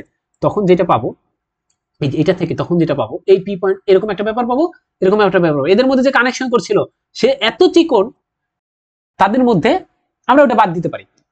তাহলে আমাকে আসলে এই যে প্রবলেমটা দিছিল এই কন্ট্রোলের উপর, আমরা দেখলাম যে এখানে আরেকটা কন্ট্রোল আমরা পাই গেলাম, সি প্রাইম একটা কন্ট্রোল পাই গেলাম। কন্ট্রোল মানে কি আসলে? এই যে আরেকটা কার পাই গেলাম। দেখি তো বুঝতে পারছি কিনা। এখন এখন ব্যাপারটা দেখেন, এই যে যে আপনি ব্যাপারটা পাইলেন, এটা কি হলো? এটা সিম্পলি কানেক্টেড ডোমেন না? অবশ্যই সিম্পলি কানেক্টেড ডোমেন। কারণ কি, আপনি কিন্তু পি কে বাদ দিচ্ছেন। এই যে এই চিত্রের দিকে তাকান, এই চিত্রের দিকে তাকান, পি কে বাদ দিচ্ছেন, ঠিক কি না? সিঙ্গুলার পয়েন্টকে বাদ দিয়ে দিচ্ছেন। তাহলে এখন এখানে একটু ক্যালকুলেশন করতে হবে। আমি প্রথমে এই যে ফ্লোর কথাটা বললাম, যে দিক হিসাবে এইটা দিক হচ্ছে এরকম ছিল। এই যে সেই কন্ট্রোল নাম দিছি সি, এই কন্ট্রোলটা, এই যে এই কন্ট্রোলের নাম সি। তাহলে আমি সিম্পলি কানেক্টেড ডোমেন পাইছি, কিন্তু কতগুলো ঘটনা ঘটছে এটা পাইলাম হচ্ছে এই সি এর জন্য। ওকে, এরপর এখানে যাইয়া ঢুকতে ঢুকতে মনে আছে, এই যে এখান থেকে প্রবেশ করতে করতে করতে করতে করতে সে ঘুরতে ঘুরতে ঘুরতে ঘুরতে এখানের মধ্যে যাবে। এই যে এটা কোথা থেকে কোথায়, এদিকে দিক গেল। আমি সেটাকে লিখছি, এই যে এখান থেকে এই যে এদিকে গেছে, লেফটের দিকে যাচ্ছে। ওকে, লেফট যদি প্লাস হয়, মনে করেন না লেফট হচ্ছে প্লাস, লেফট দিকে ঢোকার সময় প্লাস। এবার এটা দেখেন, এটা ঘড়ির কাঁটার দিকে না বিপরীত দিকে? ব্যাপারটা ফিল করেন। এই ভিতরের কন্ট্রোলে ভিতর এই যে দিক দিছিলাম, এটা কিন্তু ঘড়ির কাঁটার বিপরীত দিকে, এই কারণে এখানে প্লাস দিছি, এখানে প্লাস। কিন্তু এই যে ভিতরে যাইয়া, এই যে ভিতরে যাইয়া সে দেখেন কি হচ্ছে, ঘড়ির কাঁটার দিকে যাচ্ছে, তার মানে এই কারণে একটা মাইনাস হবে। আর এই কন্ট্রোলটা কি? C prime. ওকে, লাস্টে আবার বের হয়ে গেছে, এই যে বের হয়ে গেছে এটা দিয়ে। এখন এখান থেকে এখানে যদি প্লাস হয়, বের হওয়ার সময় এটা কি মাইনাস হবে না? মাইনাস হবে না? তাহলে এখানে একটা মাইনাস চিহ্ন আপনি দিতে পারেন, চাইলে না দিলে আপনি কাটাকাটি করে দিতে পারেন। কারণ এই যে এই কনসেপ্টটা, যে বের হইতে যতটুকু মনে করেন পরিশ্রম লাগবে, বের হইতে যতটুকু পরিশ্রম লাগবে, আবার প্রবেশ করতে ততটুকু পরিশ্রম লাগবে, এই হিসেবে ক্যান্সেল আউট করে দিতে পারেন। অথবা এরকম যে আমার এরকম এখান থেকে লেফটে গেছে, এই কারণে প্লাস ধরছি, আবার এখান থেকে এখানে গেছে, এই কারণে মাইনাস ধরছি, কিন্তু সেম জিনিস, এই কারণে কাটাকাটি যাবে। আমি এখানে না দিয়ে কাটাকাটি করছি, বাট এখানে কিন্তু সেই ব্যাপারগুলো দিতে হবে, প্লাস মাইনাস। দেখি তো বুঝতে পারছি কিনা, দেখি তো বুঝতে পারছি কিনা। এখন এই যে টোটাল ব্যাপারটা, এই যে টোটাল ঘুরলো ঠুললো, এদেরকে এই যে ঘোরাঘেরি করলো, যেহেতু এটা একটা সিম্পলি কানেক্টেড ডোমেন, কিন্তু সিম্পলি কানেক্টেড ডোমেন তাদের এই যে কন্ট্রোল করার ফলে তাদের রেজাল্টটা কি হবে? শূন্য হবে। কেমনে পাইলাম? ওই যে কশি সাহেব বলছে, কশি সাহেব বলছে। এখন এখন একটা কথা হচ্ছে, এই যে এইটা আর এটা কাটাকাটি যাবে। কেন কাটাকাটি যাবে? বলছিলাম ওই যে লেফট, এই যে এমনি ঢুকতেছিল, আবার এমনি বের হতেছিল। ওকে, দিন শেষে কাটাকাটি গেলে এইটাকে যদি ডান পাশে নিয়ে যাই, এটাকে যদি এই পাশে নিয়ে যাই, মাইনাস আছে প্লাস হয়ে যাবে। এই যে একটা মোস্ট পাওয়ারফুল ফর্মুলা পাইলাম। আসলে অনেকে এটা বুঝে না, শুধুমাত্র অনেকে কি করে, আপনি যদি বেশি কষ্ট লাগে, আমি আসলে অনেকের মতো করে দিচ্ছি, বলে দিচ্ছি। এই যে যে কেন আসলে নিউ ভ্যারিয়েন্টটা শিখবো, আমরা প্রথমে ছিলাম এইটা, কশি গডসার্চ বলছে যে অ্যানালাইটিক হলে তখন এইসব, কিন্তু যদি অ্যানালাইটিক না হয়, যদি কখনো সিঙ্গুলার পয়েন্ট পাওয়া যায়, তখন আমরা এরকম একটা ভ্যারিয়েন্ট শিখছি। কি এটা? কি পাওয়ারফুল ফর্মুলা? পাওয়ারফুলটা এখন কল্পনা করেন। বলছে আপনাকে একটু কল্পনা করেন, এরকম একটা, আচ্ছা কন্ট্রোল যে সবসময় সার্কেল হবে এরকম কিন্তু বাধ্যতামূলক না, যে কোনো ইচ্ছা হতে পারে। আমরা আসলে এমনিতে সুবিধার্থে আমরা দেখতে ভালো লাগে, এই কারণে সার্কেল দিই, আর কিছু না। আচ্ছা, এখন দেখেন, মনে করেন এই এখানে আপনাকে একটা ইন্টিগ্রেশন করতে দিয়ে দিল এই কন্ট্রোলে, কিন্তু সমস্যা হচ্ছে এখানে একটা সিঙ্গুলার পয়েন্ট আছে, সিঙ্গুলার পয়েন্ট আছে পি। এখন এই যে নতুন ভ্যারিয়েন্টটা শিখলাম, এটা শিখার মাধ্যমে কি শিখছে জানেন? বলছে যে আপনাকে এটার কি বলছে না করতে, এই কন্ট্রোলের আলোকে আপনি যদি কোনো মতে এই সিঙ্গুলার পয়েন্টকে ধারণ করে এরকম একটা আরেকটা কন্ট্রোল আঁকে ফেলেন না, তখন এটা বলতে চাচ্ছে এটার নাম যদি সি প্রাইম হয়, তাহলে আপনাকে যে ইন্টিগ্রেশনটা করতে ছিল, সাপোজ মনে করেন 1/z dz, এটা সি এর আন্ডারে করতেন, সেটা যে রেজাল্ট দিবে, আপনি যদি এই কাজটা করেন যে সি প্রাইমের আন্ডারে করতেন 1/z dz, তখন একই রেজাল্ট দিবে। ব্যাপারটা বুঝতে পারছেন? যে কন্ট্রোলে আপনাকে করতে বলছিল সেটা না করে সিঙ্গুলার পয়েন্টকে ধারণ করে, বা সিঙ্গুলার পয়েন্টকে, এই যে সিঙ্গুলার পয়েন্টকে ঘিরে যদি আমরা একটা কন্ট্রোল রাখি, তাহলে সেটা একই রেজাল্ট দিবে। তাহলে কত পাওয়ারফুল ফর্মুলা আবিষ্কার করে ফেললাম। ঠিক আছে, ওকে, ঠিক আছে, ওকে, এবার একটা কথা শুনেন, বলছিলাম না লাস্ট ম্যাথকে খাটাইয়া কেউ যদি এই আলোচনাগুলো না বুঝেন, এই আলোচনাগুলো এগুলো একটু স্কিপ করবেন দয়া করে। এগুলো আমার করানোর কথা না, আপনারা জানেন এরকম বেসিক কোথাও করাবে না। তারপর আমি কেন করছি, যদি ভবিষ্যতে কাজে লাগে আপনার। তবে কেউ যদি একদম বুঝতে না পারেন কোনো সমস্যা নাই, সেটা হচ্ছে এখন আমার কথাটা শুনেন, এটা তো পারবেন। যদি সিঙ্গুলার পয়েন্ট না থাকে তাহলে সরাসরি এভাবে কাজ করে ফেলবেন, সিঙ্গুলার পয়েন্ট না থাকলে। আর যদি দেখেন যে সিঙ্গুলার পয়েন্ট আছে সেখানে, তখন আসলে এই যে লাস্ট ম্যাথটা বলছি, এই ম্যাথটাকে আপনাকে সবসময় মনে রাখতে হবে। কি লাস্ট ম্যাথটা এটা ছিল, তাহলে এত কিছু আলোচনার দরকার নাই। এই যে লাস্ট ম্যাথটা আমরা বলছিলাম যদি সিঙ্গুলার পয়েন্ট থেকে যায়, তখন আমরা এই ম্যাথটা করেছিলাম। এটা রেজাল্ট কত, 1/z dz 2πi, যেখানে এই যে জেডটা ছিল 2, এই কন্ট্রোলটা ছিল 2। এখন 2 না হয়ে আপনি যদি এই মাত্র একটা পাওয়ারফুল ফর্মুলা শিখতাম, যে দেখেন ব্যাপারটা কি শিখছিলাম, পাওয়ারফুল ফর্মুলাটা এখানে অ্যাপ্লাই একটু বলে দেই, আবার একটু কঠিন আলোচনায় চলে যাচ্ছে। বলছে আপনার 2 নিয়ে কাজ করতে, কিন্তু একটা সিঙ্গুলার পয়েন্ট আসলে 0তে, তাহলে এখানে এটা রেডিয়াস হচ্ছে 2। ওকে, আপনি যদি এই সিঙ্গুলার পয়েন্ট 2 না নিয়ে কাজ না করে আপনি যদি কোনো মতে 1 নিয়েও কাজ করেন, কারণ একে ঘিরে একটা দিয়ে দিবেন, বলছে এই কালো কন্ট্রোলকে নিয়ে যদি যে কাজ করে যে রেজাল্ট পাইতেন, লাল কন্ট্রোলকে নিয়ে কাজ করে সেই রেজাল্ট পাবেন। এটা হচ্ছে একটা নতুন ভ্যারিয়েন্ট। এখন আপনার যদি একদম সবচেয়ে কষ্ট হয়, তাহলে আপনাকে আমি একটা বুদ্ধি শিখাই দিই, কিভাবে আপনি এত কিছু মনে রাখবেন। এত কিছু দরকার নাই, প্রথম আপনাকে মনে রাখতে হবে এই এই এই এই এই ফর্মুলাটা। যদি আপনি একদম বেসিক শিখতে না চান, আপনি শুধুমাত্র পরীক্ষা ভালো করতে চান, তাহলে এই স্টেটমেন্টটা মনে রাখবেন। যদি সিঙ্গুলার পয়েন্ট না থাকে তাহলে সরাসরি এইভাবে করবেন। যদি সিঙ্গুলার পয়েন্ট থাকে তাহলে আপনি চলে যাবেন এটাতে। এই যে এই ম্যাটটা থেকে আমরা একটা জিনিস বানাবো। কি বানাবো? এই ম্যাটটা থেকে এইটাতে আসছি। দেখেন তো এটাই ঠিক আছে কিনা। কন্ট্রোল আমার জেটি কস টু, এই যে 2 দিয়ে দিছি। সি কন্ট্রোলটা কিরকম ছিল, একটা সার্কেল ছিল, সেই সার্কেলটা। ওকে, এবার একটু বুঝেন, সেটা হচ্ছে আমি এটাকে একটু সাজায় লিখতে চাই। এখানে সিঙ্গুলার পয়েন্ট কি ছিল জানো, 0 না? আচ্ছা, আমি চাইলে কি এইটাকে কি এভাবে লিখতে পারি? একটু ফিল করেন তো, এটাকে কি এভাবে লিখতে পারি? কি লিখছি, z-0, লাস্টে তো এই জেড বারই থাকে, ইকুয়াল টু 2। এবার 1 মাইনাস এই যে 1 ডিভাইডেড বাই z-0, এটা তো সেই জেডই থাকে। দেখেন তো একই লিখতে পারি কিনা। আর এখানে dz। হুট করে এরকম কেন লিখছি আপনি বলতে পারবেন, কারণ এই অঙ্কের ক্ষেত্রে সিঙ্গুলার পয়েন্ট ছিল z। আমি আসলে চাচ্ছি একটা ইন জেনারেল ফর্মুলা ডেভেলপমেন্ট করতে। সব সব ম্যাথ তো এরকমই আসবে না, 1/z মানে 2πi, এরকম তো আসবে না। ঠিক আছে, বুঝতে পারছি কথা? ওকে ওকে, তাহলে কেউ যদি এই কালোটার ক্ষেত্রে করে তার জন্য এটা হবে। কেউ যদি এই কালারের জন্য করে তার জন্য এইটা হবে, কিন্তু রেজাল্ট কিন্তু সেম থাকবে, 2πi। কেন থাকবে? এই যে কিছুক্ষণ আগে শিখাইছিলাম, এইটা এটা তার ব্যাখ্যা। এখন দেখেন, দিন শেষে এদের থেকে আমি একটা ফর্মুলা ক্রিয়েট করতে চাই। কি ফর্মুলা ক্রিয়েট করতে চাই? এটা তো একটা পার্টিকুলার ম্যাথ, তা আমরা বলতে চাই যে আপনি এখানে যে কোনো কিছু নেন, এই যে z-z0 = 1, এরকম যদি আমার কিছু থাকে, এই যে এটা নিয়ে কাজ করেন। z0 কি জানি, z0 হচ্ছে সিঙ্গুলার পয়েন্ট। বুঝেন কথাটা, এখানে কিন্তু z0 এটা ইকুয়াল টু সিঙ্গুলার পয়েন্ট। বলছে এরকম যদি থাকে একটা কন্ট্রোল z-z0 মানে সিঙ্গুলার পয়েন্ট, এটা ইকুয়াল টু 1 হোক 2 হোক যা ইচ্ছে তাই হোক, ব্যাপার না। যদি এরকম থাকে 1/z-z0 gz, তার রেজাল্ট হচ্ছে 2πi। আমরা কি কথা বুঝাইতে পারছি? যেখানে z0 টা হচ্ছে সিঙ্গুলার পয়েন্ট। একদম আপনি যদি আর কিছু না পারেন, এই তিনটা ফর্মুলা আপনাকে মুখস্থ করতে হবে। 1 2 3। দেখি তো বুঝতে পারছি কিনা। ওকে, ঠিক আছে। তো যদি কখনো দেখেন সিঙ্গুলার পয়েন্ট আছে আর এরকম থাকে, তখন রেজাল্টটা এরকম। আচ্ছা, এরপর থেকে এটাকে আরো জেনারেলাইজ করা যায়। এখানে যদি উপরে একটা f of z হয়, আপনি শুধু মুখস্থ করে ফেলবেন, এখানে 2πi এর সাথে এখানে এই ব্যাপারটা আসবে। আচ্ছা, এরপর যদি 3 নাম্বার, এই যে নিচে কিন্তু আমরা কোনো ধরনের পাওয়ার টাওয়ার পড়ি নাই, আমরা কি এটা বুঝতে পারতেছি? এই দেখেন, এদের পাওয়ারও তো হইতে পারে, উপরে পাওয়ার টাওয়ার থাকতে পারে। সহজ কথা, যদি পাওয়ার থাকে, এই দেখেন যদি পাওয়ার থাকে তখন ফর্মুলা এটা। এই তিনটা ফর্মুলা আপনি টানা মুখস্থ করে ফেলতে হবে।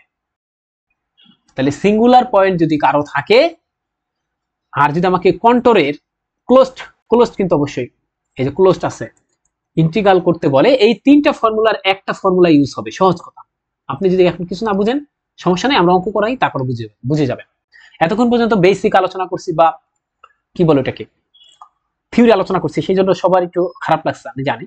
বাট এখন যদি আমি আপনাকে বলি যে এই যে ম্যাথগুলো, এই তিনটে ফর্মুলা দিয়ে আপনার ম্যাথ আসবে, যদি আপনি খালি এটা মুখস্থ করেন তাইলে কিন্তু আপনি খুশি। কিন্তু এটা কেমনে আসে আমি সেটা একটু আসলে বর্ণনা করতে চাচ্ছিলাম, এতটুকুই। আচ্ছা, আমরা এখন অঙ্ক করতে চাই। ওকে, অঙ্ক করতে চাই। দেখেন আমাকে একটা অঙ্ক দিয়ে দিছে। এই দেখেন, আপনাকে এখানে আপনি একটা অঙ্ক দেখছেন, এই যে দেখেন ক্লোজড কন্ট্রোল আছে, তা আপনাকে মনে রাখতে হবে ক্লোজড কন্ট্রোল আছে, আমাকে এই তিনটে ফর্মুলার একটা ফর্মুলা ইউজ করতে হবে। ওকে, এখন আপনি যেটা করবেন সেটা হচ্ছে এটাকে কি করা যেতে পারে, আগে দেখতে হবে এর সিঙ্গুলার পয়েন্ট আছে কিনা।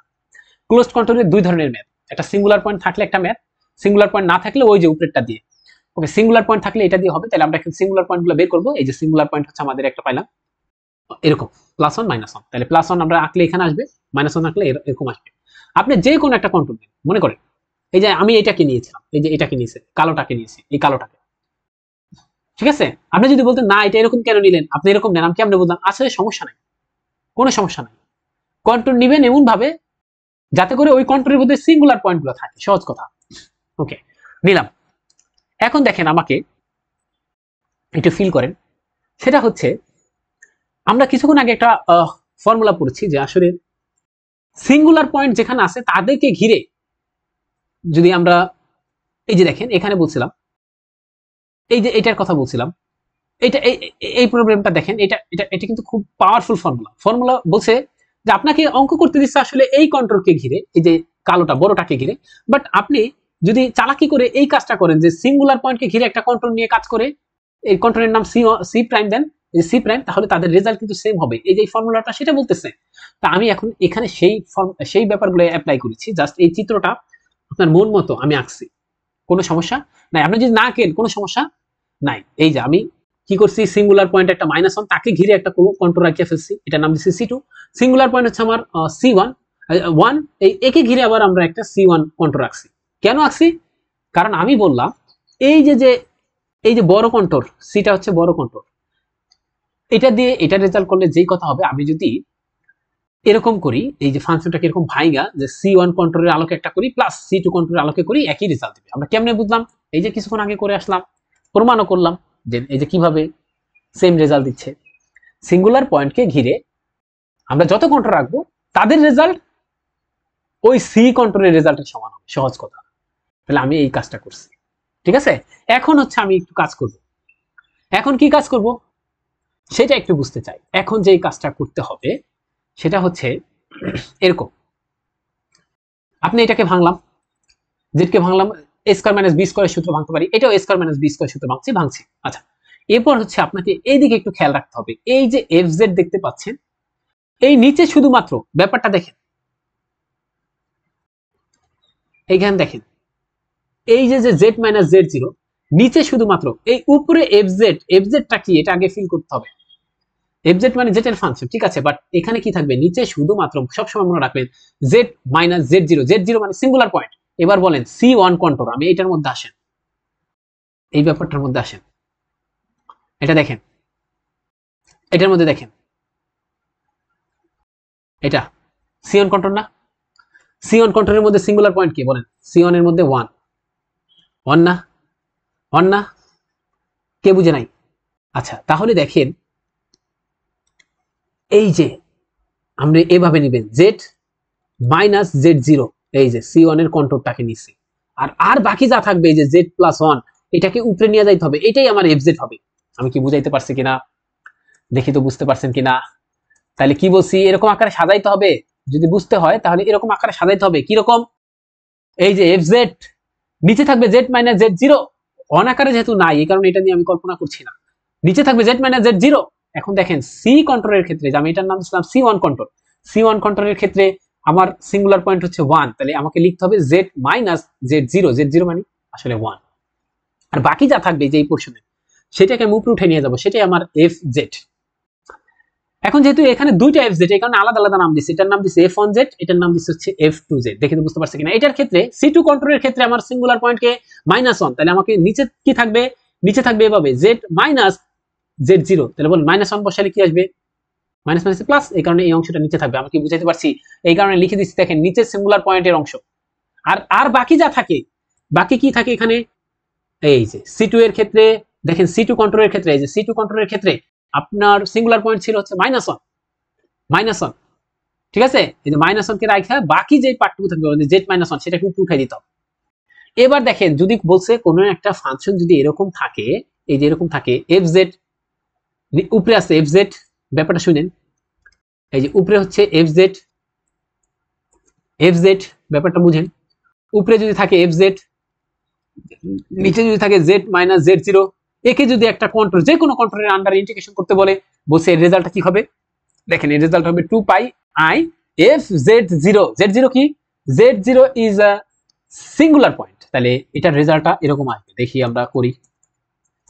এখন যেহেতু দেখেন আপনি বলতে পারেন এটার নাম fz দেন নাই কেন, যেহেতু দুইটা আছে এই কারণে আমি একটার নাম দিচ্ছি f1z আর একটার নাম f2z, তাহলে এটার রেজাল্ট কত আসবে 2 পাই i, তারপর fz হওয়ার কথা, বাট এটা সরি হওয়ার কথা হচ্ছে fz0, z0 সিঙ্গুলার পয়েন্ট, কিন্তু এটার নাম দিয়েছি আমি কি f1z, এটার নাম দিয়েছি f1z, তাহলে এখানে বসাইতে হবে f1z0 আমাকে বের করতে হবে। এবার বলেন f1z কত, f1z সমান হচ্ছে z বাই z প্লাস 1, তাহলে f1z0 মান কত 1, তাহলে এখানে বসাবেন 1 প্লাস 1 মানে 2 মানে হচ্ছে হাফ, এই যে এটা পাচ্ছেন, কাটাকাটি করলে থাকবে হচ্ছে পাই i। আবার এটার ক্ষেত্রে একই রেজাল্ট আসবে 2 পাই i, এরপরে f2z0 বসাইতে হবে, z0 মানে কত এখানে, এই যে z0 মানে হচ্ছে এখানে -1, তাহলে c2 ক্ষেত্রে c2 কন্ট্রোলের ক্ষেত্রে কে সিঙ্গুলার পয়েন্ট -1, এটা বসাইতে হবে, বসাইলে দেখবেন এটা পান, তখন হচ্ছে পাই i প্লাস পাই i মানে 2 পাই i রেজাল্ট আসে। কে বুঝে নাই?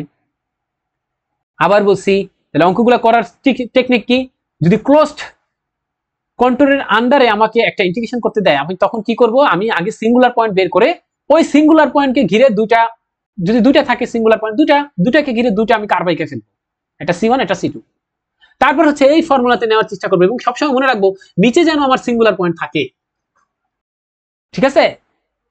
ওকে, এখন এখানে আরেকটা কথা লিখছে যে আপনি যে কন্ট্রোল গুলো আঁকবেন, এই যে c1 ইজ এনি কন্ট্রোল, যে কোনো কন্ট্রোল হতে পারে, সেটা যে সার্কেল হবে এরকম কোনো ব্যাপার না, সেটা আপনার একটা রেক্টেঙ্গেল হতে পারে, সেটা আপনার একটা স্কোয়ার হতে পারে, যে কোনো কিছু হতে পারে, কোনো সমস্যা নেই, যে কোনো কন্ট্রোল হোক, কারণ এখানে কন্ট্রোল আমাকে কোনো ভ্যারি করছে না, কারণ রেজাল্ট এই কন্ট্রোলের উপর কোনো কিছু নির্ভর করছে না, রেজাল্ট হবে এটা 2 পাই i fz0, আবার এটার ক্ষেত্রে হবে এটা রেজাল্ট। এবার দেখেন বলছে এনি কন্ট্রোল হইতে পারে, কিন্তু অবশ্যই সেটা আপনাকে অন কে ঘিরে থাকতে হবে, কিন্তু -1 কে ঘেরা যাবে না, এটা কিন্তু মনে রাখতে হবে। এই যে আবার বলছি control may be circle or others, অন্য কিছু হতে পারে, সিমিলারলি c2 এর ক্ষেত্রে, ঠিক আছে। ওকে, এবার আরেকটা एग्जांपल নেন, মানে এই एग्जांपल গুলো আসলে আসার মতো কিনা আমি জানি না এমসিকিউতে, বাট আমি আসলে শিখাচ্ছি, আমরা এমসিকিউ প্র্যাকটিস করাবো, কোনো সমস্যা নেই। এখানে দেখেন আমরা আরেকটা एग्जांपल দিছি, এখন এখানে কি কাজ করতে বলছি, যদি যখনই দেখবেন ক্লোজড কন্ট্রোল আছে সেখানে সিঙ্গুলার পয়েন্ট আছে কিনা সেটা আমাকে দেখতে হবে, তাই সিঙ্গুলার পয়েন্ট আমরা ক্যালকুলেশন করলাম, সিঙ্গুলার পয়েন্ট এখানে আমরা পাচ্ছি, এই যে সিঙ্গুলার পয়েন্ট এই যে, ঠিক আছে, একটা পাচ্ছি i আর একটা পাচ্ছি -i। আমি কি বলছিলাম, যেখানে সিঙ্গুলার পয়েন্ট পাবো সেটাকে ঘিরে একটা কন্ট্রোল দিয়ে দেবো, সেটার নাম c1 আর একটা নাম দেবো c2, এবং মনে রাখতে হবে c1 এর ক্ষেত্রে কন্ট্রোলকে এই যে সরি c1 এর ক্ষেত্রে এই কন্ট্রোলের ক্ষেত্রে c1 কন্ট্রোলের ক্ষেত্রে আমার সিঙ্গুলার পয়েন্ট কিন্তু i, সুতরাং আমাকে মনে রাখতে হবে যে z মাইনাস i এরকম জিনিস যেন আমার নিচে থাকে। এখন আরেকটা ব্যাপার আছে, এখানে পাওয়ার আছে, এই যে পাওয়ার আছে, আমি বলছিলাম যদি এই যে এরকম z minus z0 to the power n থাকে, পাওয়ার থাকে, এখানে কিন্তু পাওয়ার ছিল 1, দেখেন এখানে কিন্তু পাওয়ার ছিল 1। ওকে, যদি পাওয়ার থাকে তখন সূত্র এটা, তাহলে এখানে কি আছে, পাওয়ার আছে না, তখন সূত্র এটা হবে। তাহলে সাজানোর নিয়ম কি আগের মতো, এই যে নিচে এই পাওয়ার যুক্তটা থাকবে, কেন c1 এ কেন z মাইনাস i থাকলো, উপরে কেন এটা উঠে গেল, কারণ c1 কন্ট্রোলের ক্ষেত্রে i হচ্ছে আমাদের কি, i হচ্ছে আমাদের সিঙ্গুলার পয়েন্ট, তাহলে আমাকে সাজাতে হবে z মাইনাস z0 এই আকারে, তাহলে z মাইনাস i আকারে থাকবে, বাকিগুলো উপরে উঠে যাবে। আবার এটার ক্ষেত্রে একই নিয়ম।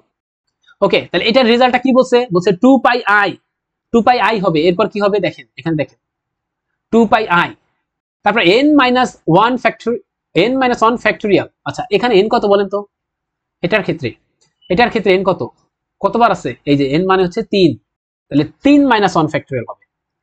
এরপর যত পাওয়ার থাকবে তার চেয়ে 1 কম ডেরিভেটিভ, দেখেন যত পাওয়ার থাকবে তার চেয়ে 1 কম ডেরিভেটিভ করতে হবে, কোন পয়েন্টে, z0 পয়েন্টে, z0 মানে কি, ওই যে সিঙ্গুলার পয়েন্টে। আচ্ছা, তাহলে এখানে দেখেন আমরা এই যে এফজেড মানে হচ্ছে 1/z plus I whole square, এটাকে আমরা করলাম দুইবার ডিফারেন্সিয়েশন করার পরে, তারপর হচ্ছে আমার এটা করলে তারপর হচ্ছে আমি এই z0 পয়েন্টটা আমি বসাই দিব, এই z0 পয়েন্টটা এই ডেরিভেটিভে বসাবো, বসাইলে দেখবেন রেজাল্টটা আসলে এরকম আসে, এই যে একটা কিছু এরকম আসবে, তারপর এটাকে করলে এরকম আসবে, দিন শেষে রেজাল্ট হবে 0। আমরা বাকিটুকু পারবো না, এই সূত্র বসাইলেই তো হয়ে যায়, সবকিছু তো একদম সেম, পাওয়ার থাকলে এরকম নিয়মে কাজ করতে হবে। ওকে, এটা গেল আমাদের একটা ব্যাপার। এরপর আমরা এটা গেল আমাদের কঠিন ব্যাপারগুলো কিন্তু শেষ। তাহলে আমি কি বলছি, আমাদের শর্টকাট ফর্মুলা যদি কেউ এত আলোচনা শুনতে ভালো না লাগে বা মাথায় উঠে যায় সবকিছু, তখন এই তিনটা পড়বে, সহজ কথা অঙ্কগুলা দেখবে, শেষ। ওকে, এখন সিরিজ আমরা যেতে চাই। তো আমরা অনেক ধরনের সিরিজ আমরা পড়েছি, টেইলর সিরিজ পড়েছি, আমরা আরো অনেক কিছু পড়েছি, আমরা সেইগুলো একটু পড়ছি। যে লরেন্স সিরিজ কি আর কিছুই না, যে লরেন্স সিরিজ হচ্ছে একটা super set of Taylor series. Taylor সিরিজের একটা সুপার সেট হচ্ছে লরেন্স সিরিজ। তো এই কারণে আপনার লরেন্স সিরিজটা হচ্ছে মোর পাওয়ারফুল, সবচেয়ে বেশি পাওয়ারফুল। তো লরেন্স সিরিজটা আসলে কিরকম দেখতে বলছি, লরেন্স সিরিজটা আসলে এরকম দেখতে, এই যে এরকম এরকম একদম এরকম। এখানে আসলে দেখতে পাচ্ছেন যে আসলে লরেন্স সিরিজকে যদি আমি পরবর্তীতে ভাঙাই, তাহলে ভাঙাইলে এরকম ব্যাপার পাবো। কিরকম ব্যাপার, এই যে এটা পাচ্ছি, লরেন্স সিরিজকে ভাঙাইলে এটা পাচ্ছি।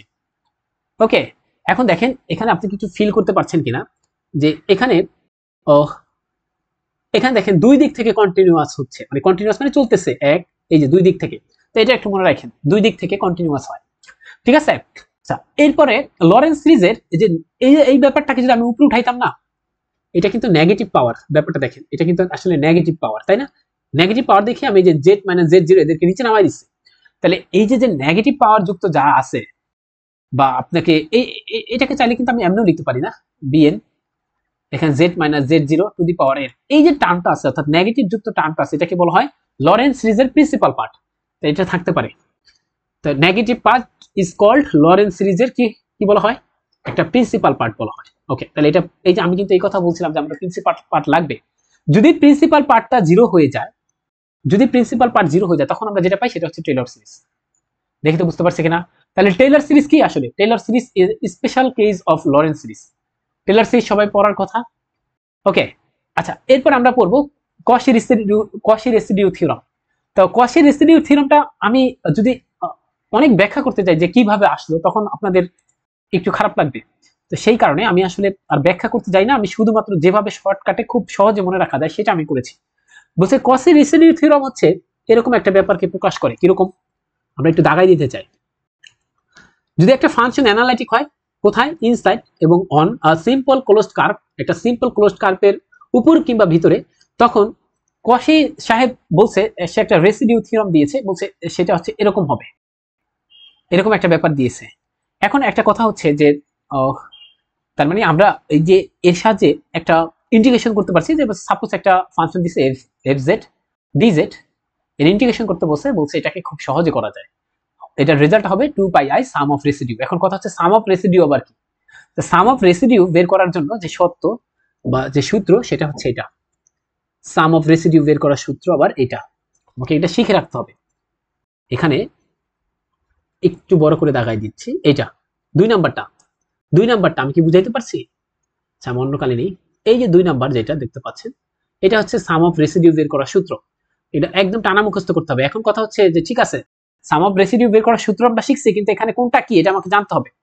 এটা যদি আমরা জানতে চাই, তখন হচ্ছে আমাকে আসলে ফিল করতে হবে এরকম, যে এখানে লিখে দিছি একটা ফাংশন যদি এফ অফ জেড অ্যানালাইটিক হয়, এটা বলছি এখানে।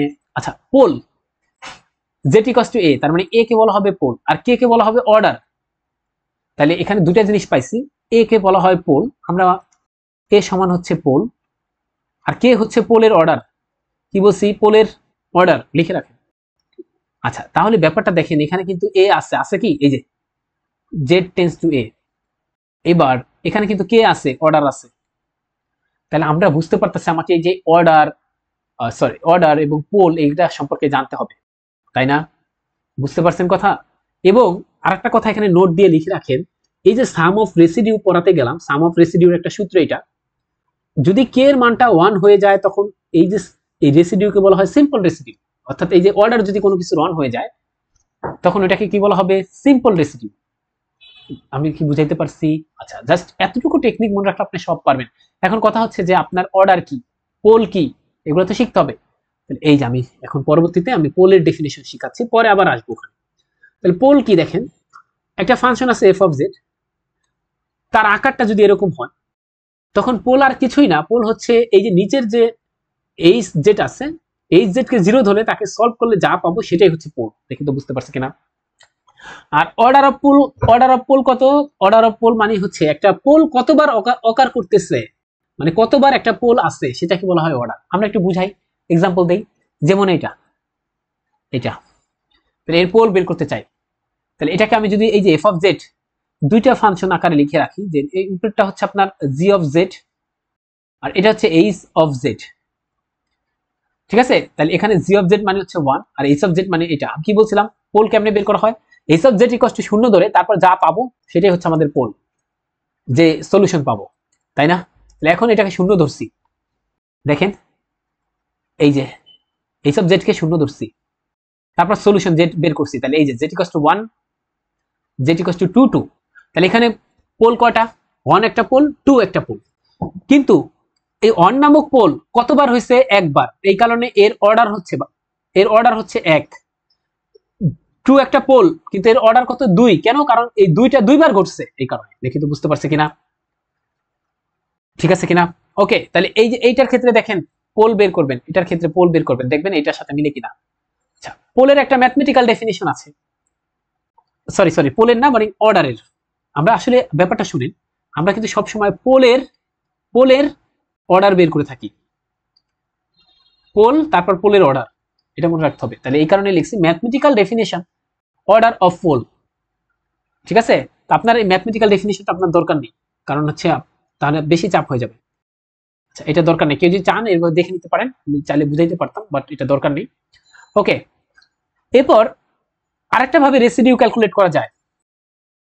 রেসিডিউ কিন্তু দুই ভাবে ক্যালকুলেট করা যায়। একভাবে এই যে বলছি সাম অফ দ্য রেসিডিউ, এটা বের করার সূত্র এটা দেখছি বুঝতে পারছি কি। 2 নাম্বার দিয়ে রেসিডিউ বের করা যায়, আরেকটা ভাবে রেসিডিউ বের করা যায়, সেটা হচ্ছে এটা। এখন কোন ভাবে আমরা বের করব সেটা আমি বলে দেব টেকনিক। রেসিডিউ এটা আরেক ভাবে বের করা যায়। তাই রেসিডিউটা কি, এখানে লিখে রাখছি, the coefficient of 1/z - a in a Lawrence series. অর্থাৎ একটা লরেন্স সিরিজ আমরা যখন নিব কোনো কিছুকে, সেই লরেন্স সিরিজে যায় দেখবো যে এর কি কোএফিসিয়েন্ট পাওয়া যায় এইরকম রূপের z - a। এ কি একটা, এ হচ্ছে একটা, কি বলছিলাম জানো, এ হচ্ছে একটা কি, এ হচ্ছে একটা পোল, এ হচ্ছে কি একটা পোল, এটা মনে রাখতে হবে, ঠিক আছে। ওকে, আচ্ছা, এখন তাহলে তার এই যে কোএফিসিয়েন্ট পাবো, এটার যে কোএফিসিয়েন্ট সেটাকে আমরা কি বলবো, রেসিডিউ বলবো। কার রেসিডিউ, এফ অফ জেড এর রেসিডিউ। আমরা কি বুঝাইতে পারছি? আচ্ছা, আমরা একটু করে দেখতে চাই। এটাকে ডিনোট করা হয় এভাবে যে residue car, F of Z এর কোথায়, এট পয়েন্ট এ, এটা কি পোল, এভাবে ডিনোট করা হবে। আচ্ছা, আমরা আগে একটা एग्जांपल দেখি, তাইলে বুঝতে পারবো। সাপোজ কোন ক্ষেত্রে আমরা বলবে যে কোন ক্ষেত্রে আমাকে এইভাবে রেসিডিউ ক্যালকুলেট করতে হবে, আর কোন ক্ষেত্রে আমরা এটা দিয়ে রেসিডিউ ক্যালকুলেট করব, এই যেটা দিয়ে 2 নাম্বার দিয়ে বলছে, সেটা আমরা বুঝতে পারবো প্রশ্নের ধরন দেখে। যেমন এখানে বলছে, যেমন সাপোজ এফ অফ জেড আমাকে একটা দেওয়া আছে, এই যে এফ অফ জেডটা দেওয়া আছে, এবং সাথে সাথে বলছে এটাকে এক্সপান্ড করতে, কোথায়, লরেন্স সিরিজ এক্সপান্ড করতে। তারপর বলছে এর রেসিডিউ বের করতে, কোথায়, এট পয়েন্ট জেড ইকুয়ালস টু 1 এ। এখন দেখেন, আপনি কিন্তু এখানে বুঝতেই পারতেছেন, আপনাকে আগে এটাকে লরেন্স সিরিজ এক্সপান্ড করতে বলছে, তাহলে আপনি আর কষ্ট করে অন্য কিছু করবেন কেন। লরেন্স সিরিজ এক্সপান্ড করতে গিয়ে যদি দেখেন যে জেড মাইনাস, এই যে এটা জেড 1/z - a এর কোএফিসিয়েন্ট যত ততই আপনার তার রেসিডিউ হবে, তাহলে আমি আর কষ্ট করে ওইটা কেন অ্যাপ্লাই করতে যাব। তাহলে এই যে যখন আপনাকে লরেন্স সিরিজ করতে হবে তারপরে রেসিডিউ ক্যালকুলেট করতে হবে, তখন হচ্ছে আপনি এটা দিয়ে করবেন। তাহলে আমরা এখন লরেন্স সিরিজে আগে প্রকাশ করি। লরেন্স সিরিজের এই যে ব্যাপারটা দেওয়া ছিল, এটাকে আমি এভাবে লিখতে পারি, একটা মাইনাস কমন নিয়ে এরকম লিখতে পারি, করার পর এরকম লিখতে পারি, সবাই পারি কিনা, উপরে উঠাইছি এই কারণে ইনভার্স। আচ্ছা, এরপর এরকম করতে পারি না। ওকে, তাহলে এগুলো আমরা শিখাইছিলাম, যে অ্যালজেব্রাতে শিখাইছিলাম যে 1 - x two the power x থাকলে সব প্লাস হয়, এরকম সেই ফর্মুলাটা করছি। এখন এটা দিয়ে গুণ করে দেন, সবাইকে গুণ করে দেন। এবার দেখে গুণ করার পর আমি যেটা পেলাম সেটা হচ্ছে আমাদের এই যে লরেন্স সিরিজ আমাদের পেয়ে গেলাম, লরেন্স সিরিজ পেয়ে গেলাম, তাই না? ওকে, তাহলে এখানে দেখেন যেটা আমি বুঝাতে চাচ্ছি, এই যে লরেন্স সিরিজ বললাম পাই গেছি, এই লরেন্স সিরিজের কার কার যেন আমাকে বের করতে বলছে, এট জেট ইকস টু এ নামক পয়েন্ট, এটা হচ্ছে আমাদের এ কিন্তু একটা পোল, দেখেন এই যে এটা কিন্তু একটা পোলের রেসিডিউ হয়ে থাকে, ঠিক আছে? তাহলে দেখেন এবার আমরা যে কাজটা করতে পারি, এবার দেখেন আমরা এই যে জেড আমাকে এই আকারে সাজান, এবার 1 মাইনাস জেড মাইনাস 1 এরকম কোথায় আছে দেখি তো, এই 1 minus 1 divided by z minus 1 এই আকারে আছে, এইটা এর কোফিসিয়েন্ট কত আছে, -1, সুতরাং এই রেসিডিউটা হবে -1। কে বুঝি নাই, কে বুঝি নাই? আচ্ছা, এটা গেল। এবার প্রশ্ন হচ্ছে, ঠিক আছে আপনি তো বুঝাইছেন, খালি এখানে কিন্তু শুধুমাত্র বলে গেছেন যে এরকম এরকম হবে 1 আর 2, এটা তো বুঝলাম না। 1 আর 2 বুঝতে গেলে আপনাকে এইটুকু বুঝতে হবে, এইটুকু বুঝতে হবে, অ্যাপ্লিকেশন অফ কসি রেসিডুয়াল থিওরাম, এটা বুঝাইতে হবে। আমরা এই কথাটুকু আবার নিয়ে আসছি 1 আর 2 কে, যে আপনি মনে করে নিলাম ওখানে আপনি কিছুই বোঝেন নাই। বলছে একটা ফাংশন যদি অ্যানালাইটিক হয়, একটা ক্লোজড কার্ভে উপরে হতে পারে ইনসাইডে হতে পারে, তখন বলছে আপনি এই একটা ইন্টিগ্রেশন যদি হয়, এই যে যেই ফাংশনটা অ্যানালাইটিক তাকে যদি আপনি ইন্টিগ্রেশন করতে দেন, তাহলে তার রেজাল্টটা হবে এরকম 2πi plus sorry into some of the residue. এখন সাম অফ দ্য রেসিডিউ কিভাবে বের করব? বলছে সাম অফ দ্য রেসিডিউ বের করবেন এখানে এই সূত্র দ্বারা, যেখানে কেটা কি, কে হচ্ছে পোলের অর্ডার, এটা কি এ হচ্ছে পোল, আর আমরা কিন্তু এগুলো সব এখন ক্যালকুলেট করা শিখছি। কে ইকুয়াল টু যদি 1 হয়ে যায়, তখন ওই ধরনের রেসিডিউকে বলা হয় সিম্পল রেসিডিউ, এখানে কে এর মান 1 বসাইলে। ওকে, আচ্ছা এবার একটা কথা শোনাই আপনাকে বুঝাই। আচ্ছা, এই কে এর মান এই যে এখানে দেখেন, এই যে এখানে এখানে এখানে একটু বুঝতে হবে। আচ্ছা, অঙ্ক দিয়ে বুঝাই। মানে আমাকে বলছে ফাইন্ড দ্য রেসিডিউ অফ এত, কোথায় রেসিডিউ বের করতে বলছে, একটা ফাংশন দিয়ে দিচ্ছে এট জেড, কোথায় দেখেন, কোথায় জেড ইকুয়ালস টু -2, তাহলে আমরা কিভাবে ক্যালকুলেট করব, F of Z equals to এত। এখন আমরা দেখলাম জেড কি, এটা এই যে এখানে বসান জেড প্লাস 2 ইকুয়ালস টু হচ্ছে -2, ঠিক আছে? আচ্ছা, দেখি তো বুঝতে পারছি কিনা। আমাকে যখন বলে দিবে যে এই পয়েন্টে রেসিডিউ বের করেন, তখন আমাকে আলাদাভাবে আর পোল হিসাব করতে হবে না, আমাকে বুঝে নিতে হবে এটা একটা পোল। এখানে কয়টা পোল আছে? পোল আছে দুইটা, কত কত, এটা জেড ইকুয়ালস টু 1 এ, এটা জেড ইকুয়ালস টু -2 তে, কিন্তু আমাকে -2 তে করতে বলছে, মানে একটা পোলে করতে বলছে, সুতরাং আরেকটা করতে হবে না, এখান থেকে স্পেসিফিক বলে দিয়েছে, সুতরাং আমি এই যে পোল বের করতে গেছি 2 পয়েন্টে। আচ্ছা, তাহলে এটা হচ্ছে আমাদের এ, দেখি তো আমরা বুঝতে পারছি কিনা, পোলটাকে আমাদের এ। আচ্ছা, এখন রেসিডিউ বের করতে গেলে এখন এটা কতবার আছে, এটা কতবার আছে, এই যে জেড ইকুয়ালস টু 2 -2 এটা কতবার বের হবে, একবার বের হবে, এই কারণে এর অর্ডার হচ্ছে পোলের অর্ডার কে ইকুয়ালস টু হচ্ছে 1, তাহলে দেখি বুঝতে পারছি কিনা। আচ্ছা, এবার একটু বুঝেন, এবার এখানে বসান 1, কে এর মান 1, তাহলে 1 - 1 কে ফ্যাক্টরিয়াল, এগুলো হচ্ছে আসলে 0 আসবে, 0 ফ্যাক্টরিয়াল মানে হচ্ছে 1। এরপর এখানে থাকবে লিমিট জেড টেন্ডস টু এ মানে কত, -2, তাহলে -2। এরপর দেখেন এইটা হচ্ছে একবারও ডেরিভেটিভ না, মানে 0 বার ডেরিভেটিভ। 0 বার ডেরিভেটিভ মানে কি, একটা ফাংশন, এটা কিন্তু আসলে একটা ফাংশনের ডেরিভেটিভ বোঝাচ্ছে, একটা ফাংশনের আসলে ডেরিভেটিভ নাই, ডেরিভেটিভ না, বাট এই অংশটা কিন্তু আছে। এই অংশটা কি, জেড মাইনাস এ, জেড মাইনাস এ মানে কত, জেড মাইনাস এ, এর মান হচ্ছে -2, মাইনাস মাইনাসে প্লাস, কে এর মান 1, তাহলে এখানে আসবে হচ্ছে জেড প্লাস 2, দেখি তো বুঝতে পারছি কিনা। আর এখানে থাকবে হচ্ছে এফ অফ জেড, দেখি তো বুঝতে পারছি কিনা। আচ্ছা, অনেকে যে ভুল ধারণা করে, মনে করে যে এখানে যেহেতু ডেরিভেটিভ নাই, তার মানে এইগুলা লিখতে হবে না, এইগুলা লিখতে হবে। ডেরিভেটিভ কার, ওই যে এইগুলার, কিন্তু এখন ডেরিভেটিভ নাই, তার মানে ওই ফাংশনটা তো থাকবে। ব্যাপারটা আসলে এরকম, আমরা আসলে এরকম দেই যে এটাকে আসলে এমনি না দিয়ে যদি এমনি দিতেন এফ অফ কে মাইনাস 1, এখানে এফ, ধরেন একটা ফাংশনের সাপোজ কে মাইনাস 1 তম ডেরিভেটিভ, তখন আসলে এই যে কে এর মান যদি 1 বসাইতাম, যে তাহলে 0 মানে কি, আসলে একবারও ডেরিভেটিভ না, কিন্তু ওই ফাংশনটা তো থেকে যাবে, এরকম ব্যাপারটা বুঝতে পারছেন? আচ্ছা, ঠিক আছে, তাহলে এর মানে এই না কিন্তু যে ডেরিভেটিভ নাই মানে একবারও ডেরিভেটিভ করতে হয় না, মানে এইটা মনে হয় চলে যাবে না, এটা একটা ফাংশন, এটা থাকবে, একেই আমরা আসলে একবার, দুইবার, তিনবার ডেরিভেটিভ করি, যদি ডেরিভেটিভ না থাকে করবো না, একবারও করবো না, শেষ। এটা দেখেন তো এটা বসাইতে পারছি কিনা। ওকে, আর আমার এখন সব দেওয়া আছে, এই যে এখন আমরা এটা নিয়ে কাজ করব, জেড এর 2 এর জায়গায় 2 থাকলো, আর এফ জেড মানে এটা, এখন এটা আর এটা কাটাকাটি করে দেন, এখন লিমিটটা বসাবেন 4/9 পাবেন।